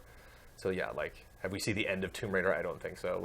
Yeah, I don't know. I do kind of see his point. I see it going that direction because these are the games that generate all the money. Yeah, I mean that's really what it's coming down to. I mean most games flop, sadly. And these publishers, they're kind of like how it was at GT. It's all about what's the EBITDA for this quarter. Right. That's how they look at it. And they have all the numbers right there in front of them. We don't get to see the full MPD reports anymore like we used to. Remember how I used to get those? Those were juicy every time. I loved them, yeah. We had anonymous people. I had anonymous people sending me the MPD report every month. And then I'd take it right on invisible walls. I think I got the person busted. But anyway... we don't have that data anymore, but they do have it. And so I think that their businesses are largely profit-driven. I think you're even seeing it with Nintendo. I mean, look at this shift in focus to games like ARMS and Splatoon. Yeah. They're trying to build their games as a platform, and then, I mean, Nintendo's bold enough to sell it for $60 and then create the platform, kind of like Destiny. Yeah. And then keep making those profits, get the people hooked on the games and get them hooked into the community, and then keep releasing the DLC and the cosmetics and things like that to keep the revenue flowing in. So I do see it headed that way. I agree with Brandon. I don't think we'll ever get to a place where there are no single-player campaigns anymore. But I do think we'll get to a place where you're like, damn, another game doesn't have one. Right. They were already kind of getting there now. Yeah, I think it's just more telling when you see company. We see Cliffy B making Lawbreakers, or Epic, getting into Paragon, and or Fortnite. I mean, does Fortnite have a real campaign? Yeah. It doesn't look like it. So yeah, I think that's kind of the more telling tale about seeing these developers having made stuff like this. But again, I don't see it as we're putting all of our eggs into that basket. It's just let's just try it. Yeah. Because why wouldn't you if it's working out so well for so many other people? Headingham J, have the two of you thought about any collaboration projects for the future? We've never talked about it. No. We could do an Easy Allies cross-sifted something or other. We could. It's tricky. The most I think we have the energy for right now is I've been talking with, we go way back with Craig and the guys at Screw Attack and Game Attack. Yeah. And we were just let's just some night we'll just do 2v2 or something. Yeah. So we a head-to-head gameplay type thing. Yeah. But actually physically getting together to do stuff it's tough because everybody is so damn busy. Well, it's the schedules are all over the place. I mean, that's the drawback of doing what we do is that they're, other than being here every Friday at noon to do this show, everything else is just all helter-skelter. As far as when things get done, some nights I work until 4 in the morning, some nights I get exhausted, I pass out at 10. So no formal plans to do something, but it's something we should maybe think about. It's something I'm always thinking about, and something that is tough because it's right now I'm on camera a lot, and I'm also editing a lot and producing videos and running the company. But hopefully at some point I can kind of step away from some of those responsibilities that people are used to and do more of that, more. I tried this E3 to kind of shift more into that role of just actually going and connecting with people. Yeah. And, What's Good Games is another one. Andrea and the gals, their new group that just totally makes sense to do something with them because they're great. So yeah. We'll see. Thank you. Yeah, always suggest that. Always bring that stuff up. Let's see. Lots of people saying I should come on one of your shows. Yay! Well, it's when we get a studio too. That's the other thing. So here's one from Hippie 2000. Provide an update on the old school Invisible Walls members. Where did they end up? Well, where two of them are. Yeah. They're sitting right here. We talked earlier about Ryan Stevens. He had a baby. Right. And with someone he used to work with at GT, Yep. One of our video editors, they had a secret romance going on for like 2 years. It was still a secret to me even after everyone knew. I found out just in passing. Dude, I was so mad when I found out about it, and like, especially when like the girls that we worked with were like, "Oh, you didn't know? Like it's been going on for like 2 years," and I'm like, "What? How did I not know that?" I felt like an idiot. So anyway, they ended up. They're not married though, are they? I don't think they've got married yet. I do not know. I don't think so. Yeah. But they had a baby. So he was kind of Mr. Mom for a while, and then he got a job at Yahoo, working at Yahoo Esports, and he was just laid off. So he's currently looking for a position. Miguel Lopez, we talked about earlier, he went, after he left GT, he went and worked at Wiki. Right. Worked there for a long time, and then left there to work on Glixel, which was just basically dissolved this past week. So now he's also looking for a job. Justin Spear went into consulting. Yes. And I think he reached out to me whenever my father and my sister died. And I asked him what he was up to, and he said he was not consulting anymore, and he was looking for something. But that was now 6 or 7 months ago, so I don't know what he's up to. Justin was fun because I right when we started out, I was like, hey, if you want to come by something for Easy Allies. And he's like, I can't. And I was like, oh, are you busy? He's like, with my job, I can't. Yeah, it was a conflict of interest. Oh. I tried to get him to come on this show. Because a lot of people reached out. They're like, you should have Justin on. I'm like, I can't. Yeah. I tried to get him on GameFace as well, and he said the same thing as a conflict of interest. He's like, you don't want me there because I can't be honest either. He's like, I'm going to tell you everything's awesome. And I'm like, all right, I get it. Patrick Morales went and worked at Riot. I don't know if he's still there. I don't think so. I remember he had a kind of a tough transition getting in there. Did he? But Riot's tough. I would imagine, yeah. I would imagine it's a very unique company. I know he worked there for a while because he asked for like a reference or whatever. They never did call me or anything, but he asked if it would be okay if they called, and I was like, well, hell yeah, you were amazing. Yeah. Like, I'll totally pump you up. And then who else is there? That was Rich Brown. Right. He works at like NBC Universal now. Does some voiceover here and there. He does voiceover for games, and he did voiceover on Skullgirls, and I think he just voiced a new game, too. I just saw he posted something on Facebook about that. But he's working at NBC, like transferring their shows, I believe, from the network to digital. That's what he told me the last time I talked to him. Who else is there? Hoffman was on Hoffman. Every now and then. He's at Epic doing on After stuff I left, Real. he was on more. Yeah. And pretty much everybody else from GT is now at Epic. Right. Daniel Kaiser, Megan Rue, Jeremy Hoffman. Is that it? Yeah. I mean, for like a year, all my friends moved to North Carolina. They all moved to North Carolina. For multiple different reasons. And that was when I was at Defy, and a lot of Defy was in North Carolina as well. So I was like, what happened? Yeah. So a lot of them moved out there, and I think that's probably it as far as most of the people that were on IW. Yeah. Yeah. Oh, Marcus, obviously, you guys all know. He has health issues still, by the way. Marcus had a hell of a year. Yeah. I gave him a big hearty hug when I saw him at E3. I was afraid to give him a big hug. Yeah.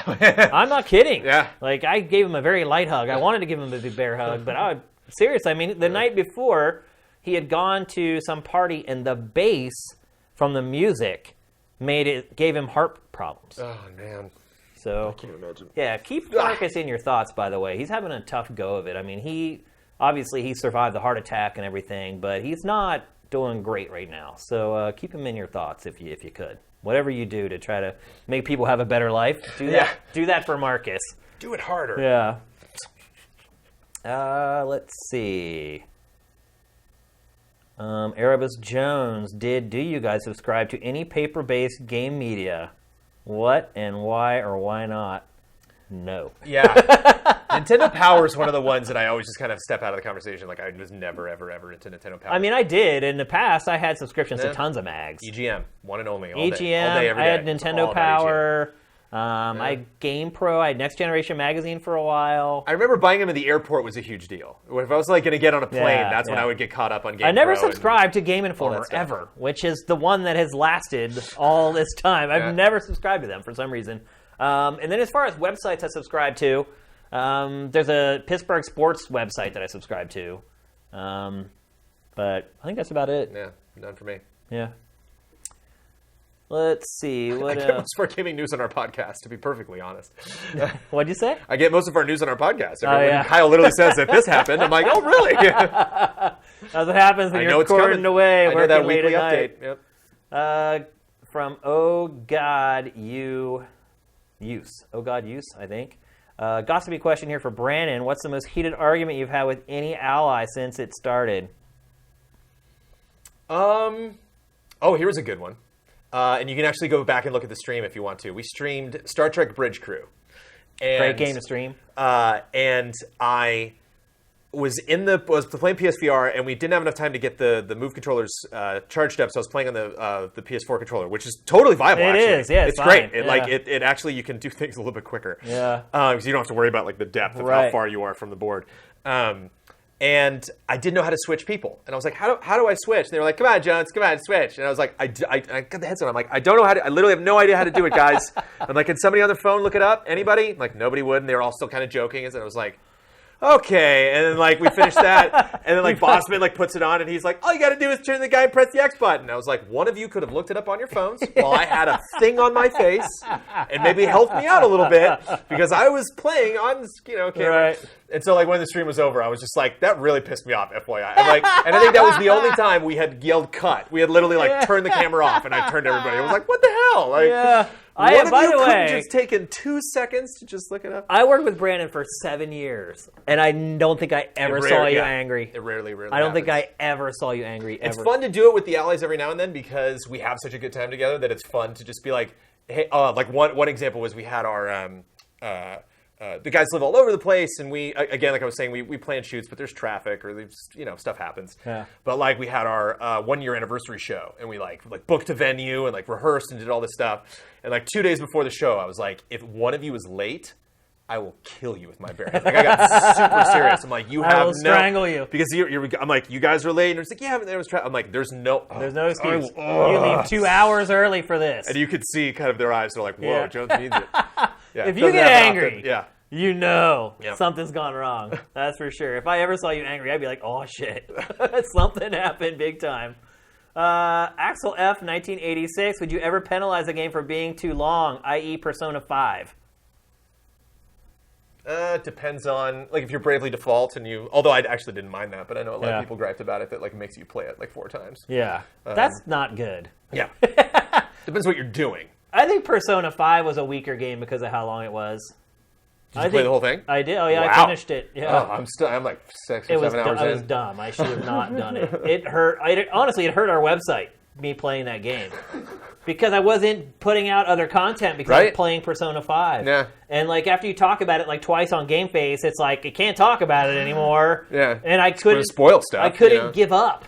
I was just like, I'm too deep. I'm like, I've got to make it to the finish line. And so I finished that game.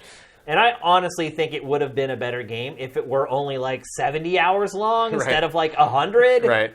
It also gives you like all these false positives at the end where you think the game's going to end and you like beat that part. You're like, ah. And then if cutscene happens, oh, hey, we got some more for you here. I'm like, oh, no, I can't do it. So, yeah, in that game in particular, it was too long for its own good. I know it's really cheesy sometimes when games do this, when they're like, by the way, we're about to end now. And you're like, okay, game, thanks. Yeah. But I do kind of like that. I do kind of like I know we throw a lot of crazy things at you now. What you're about to do is clearly the ending. And it's like, thanks, good. Yeah. Let me just get a beverage and, okay, like just you can get, prep for it. Yeah. Because that sucks when you hit credits and you're like, oh. I didn't know that was it. Yep. All right, let's see if we got some more here. We're going to wrap it up here pretty soon, though. German efficiency was sifted in easy. I love that. Was sifted in easy allies not being the typical quote unquote loud influencers in the gaming space. What kind of collaborations would each of you like to see to bring shared interests together? Or communities, I think, is what I'd like to bring together. Because I think they're like-minded people who have the same passion for games, and they're not juvenile trolls. I mean, really, like, more than anything, like, our community should unite. They're two peas in a pod. I mean, I'm sure there's already a lot of crossover people who support one and support both or whatever, but I'm sure there's some people that don't, and I think they should all be friends. Like, you guys are just like each other. You guys should all be buddies. Like, well, one thing that I love Patreon, the company. Patreon is great. It was super easy to set up with. They've only been nothing but great to us. Patreon.com is not the greatest website in the world. No, really? How can it not be, though? They actually just redesigned, and so there's a lot of ideas that we've had that we're like, oh, let's do this, and like, oh, we can't do that through the website. So it'd be really interesting to have some kind of voting or polling or some kind of system run through Sifted, for like some big event that we did. Yeah. To get user feedback. We can set up polls anytime you want. Just let us know. Let's see. And that was my trainer, by the way. So thanks to Sean. That was what? German efficiency. It's Oh. the guy I trained with this morning. Oh, really? Well, he was glad to walk into the air conditioning after working with you today. Oh, yeah. Stupid Pros 1. What's the craziest thing that happened to you guys at game trailers? Craziest thing? There's so many crazy things at game Man. trailers. Well, I mean, my game trailers extends past when we were gone. Yeah. I mean, honestly, one of the crazy last things was I got a call from Keeley one night where he's like, "Yeah, I got Kojima coming in tomorrow. Can we hang out at game trailers?" And I was like, "Yes." What answer were you expecting to that question? Yeah, no, just keep that dude out. So Kojima and company came by and he shot a bit with Liquid Bossman. Kyle came out like in the Liquid I remember that. wig and I remember that. And, like, yeah, that was pretty nuts. Yeah, I mean, I think the craziest thing that ever happened to me personally was living with Team Ninja for 2 weeks to shoot that documentary. Do you remember that? Yeah. It's like one of the first things I did when I started working there after we had kind of established ourselves. I just lived with Team Ninja for like 2 weeks in Japan, and it was just... I can't talk about a lot of the stuff that happened. I can't. Like, those guys are crazy. But that was when Itagaki still ran Team Ninja. It's much more tame now that Hayashi-san is like leading it, man. And I can't even say anything about it. That's not even just the crazy thing about GT. That's one of the craziest things of my life, being around those guys. And they are all VIPs in Japan, so everywhere you went, it's just like you got the best table, you got the best whatever. And that's all I'm going to say about that. Let's see. Easy Allies versus Sifted Mud Wrestling. Yeah, I was going to say. People are now suggesting things for collaboration. Yep. So that was the first thing that came to my mind, I know. Yep. All right, we'll answer 2 more if I can find them. I think people are just having fun in the chat now. They're not asking questions anymore. Another one from Erebus Jones. Will we ever get an Advance Wars sequel? Who knows? Will we get that on the Switch? Yeah. I think not. I don't think we ever will, actually. It didn't sell well. Even though a lot of us loved it, it didn't sell well.